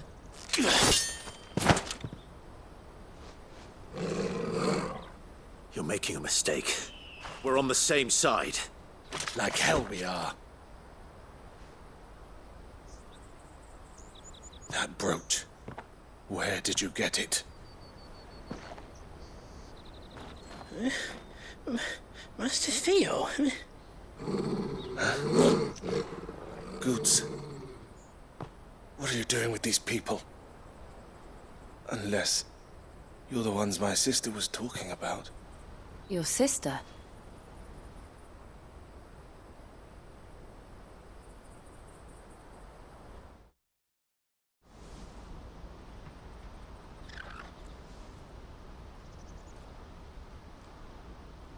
Eloise didn't tell us she had a brother. And why would she? I'm just her back and a blade. Theodore, at your service. Sorry about before. Theodore, what do you know of the cast stones? Vultures who have made Boklad their hunting ground. They prey on the desperate, stealing from those with Gil. I'd been looking into their activities in hope. But it seems they've already stooped even lower than I'd feared. Hans is a good lad. Don't blame him for what they've made him do. If he and his friends hadn't agreed to work for the stones, some other poor souls would have. On pain of death, most likely. Clive, was it? And my sisters asked you to help put an end to the pickpocketing. Then we all want the same thing.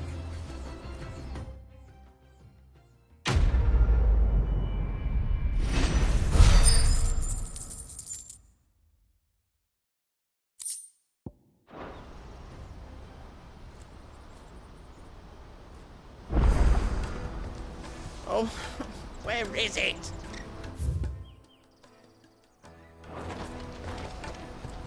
So, what's the plan? What else? We find the cast stones, and we crush them. You get your trader's pass back, and I make Boklad a safe place again. All right then. All right then. Honza, where are they camped? Don't worry. They'll never know. Couldn't if I wanted to. They always come to town to collect the passes. I tried following them once, but they spotted me halfway down the trail. Said they'd string me up. We'll try it this time. Which way were they going? Back down the road towards Leighton's Cleft. To Leighton's Cleft, then.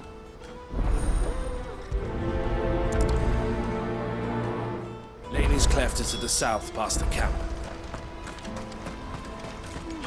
No, you better not have scared any of my birds.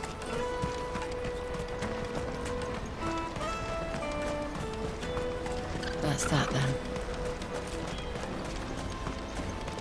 Daddy!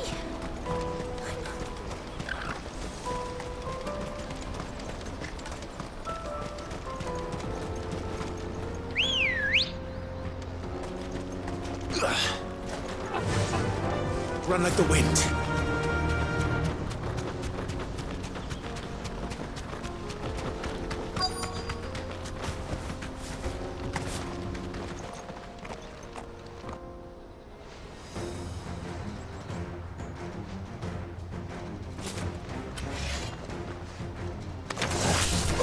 That's the one who's been sticking his nose in our business! You should have minded your own.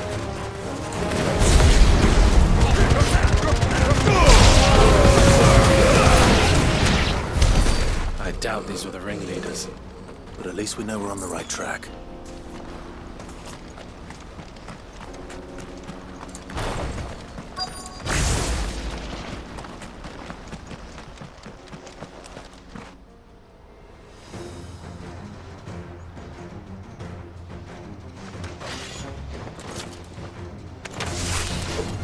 We got company! That's the love.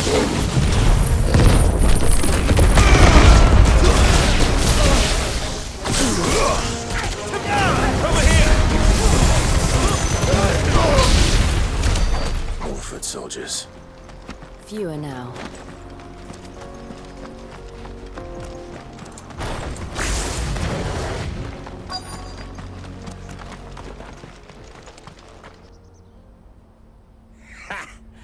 Not a bad haul today, eh? Aye. Some of our new recruits are natural-born ne'er-do-wells. Especially the little ones.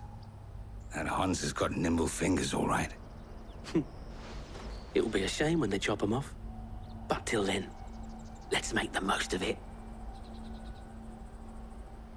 Scum. The leaders of the cast stones, I take it. They don't deserve any mercy, Clive. I wasn't planning on showing them any. We're ready when you are, Theodore. Oh, I'm ready.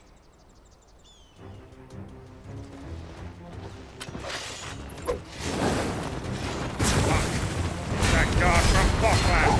Kill him! Kill them all! This way!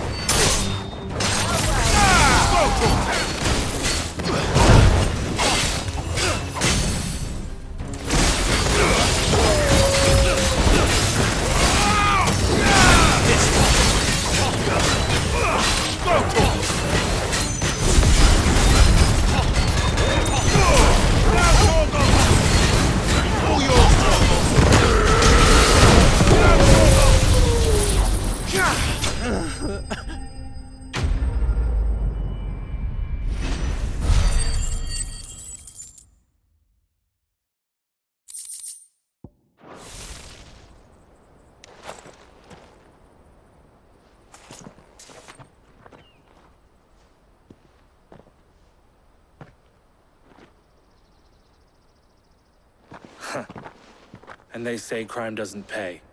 Gold chains, rings, purses. And traders' passes. Dozens of them. Have the names been changed? Not yet. I recognize some of them. No doubt Goots's is somewhere among them. Now I just need to sort through it all and return everything to the people it was taken from. We should go and give Eloise the good news. Can we leave things here in your hands, Theodore? Of course. Oh, and, be sure to tell her of the part I played, won't you? We'll be glad to.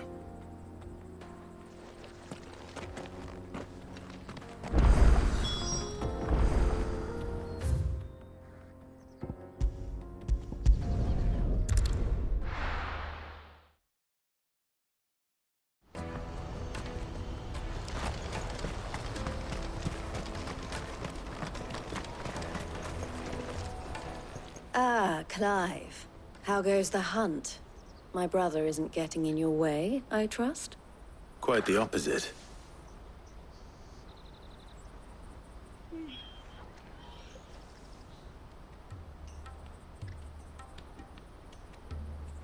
So it was the cast stones who were behind it all. Theo told me he'd been on their trail. And their demise solves 3 problems at a stroke. That of the pickpockets, the bandits pulling their strings, and the passes they were stealing. I only hope yours is among the items you recovered. Only time and Theo's return will tell. Speaking of whom, welcome home, dear brother. You are too kind, Eloise. Here, Clive. Goots's pass. Ask him to keep a closer eye on it from now on, would you? I will. Thank you. El, I've asked our boys to carry the rest of the goods back. Can I count on your help in sorting through it all? Of course. I'll make some space in the storeroom. I expect you'll soon be on your way then. But it wouldn't do to leave without introducing yourself properly. Would it now? Sid. Don't look so shocked. We're on the same side. I don't understand. As you now know all too well, we at the for a small fee, we will move that goods to market. I was the first my sister helped escape. If it wasn't for her, I'd have been branded as a boy. It just so happens that we are seeking, and who better to join forces with, wouldn't you agree? I would. It seems our purpose is... So what would you say to working to... It would be our pleasure. And our honor. The honor is ours. Here, Clive. This is for you.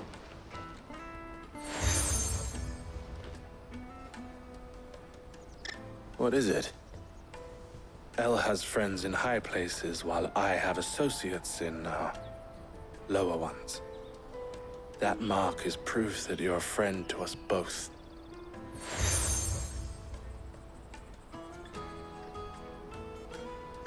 I shall bear it with pride. Well, all that remains is to wish you a safe onward journey. Goots's pass should secure you a place on the caravan, but if you encounter any difficulties, we would be delighted to provide you with a coach of our own. For a discounted price, of course. Say, 9 million? We'll try the caravan.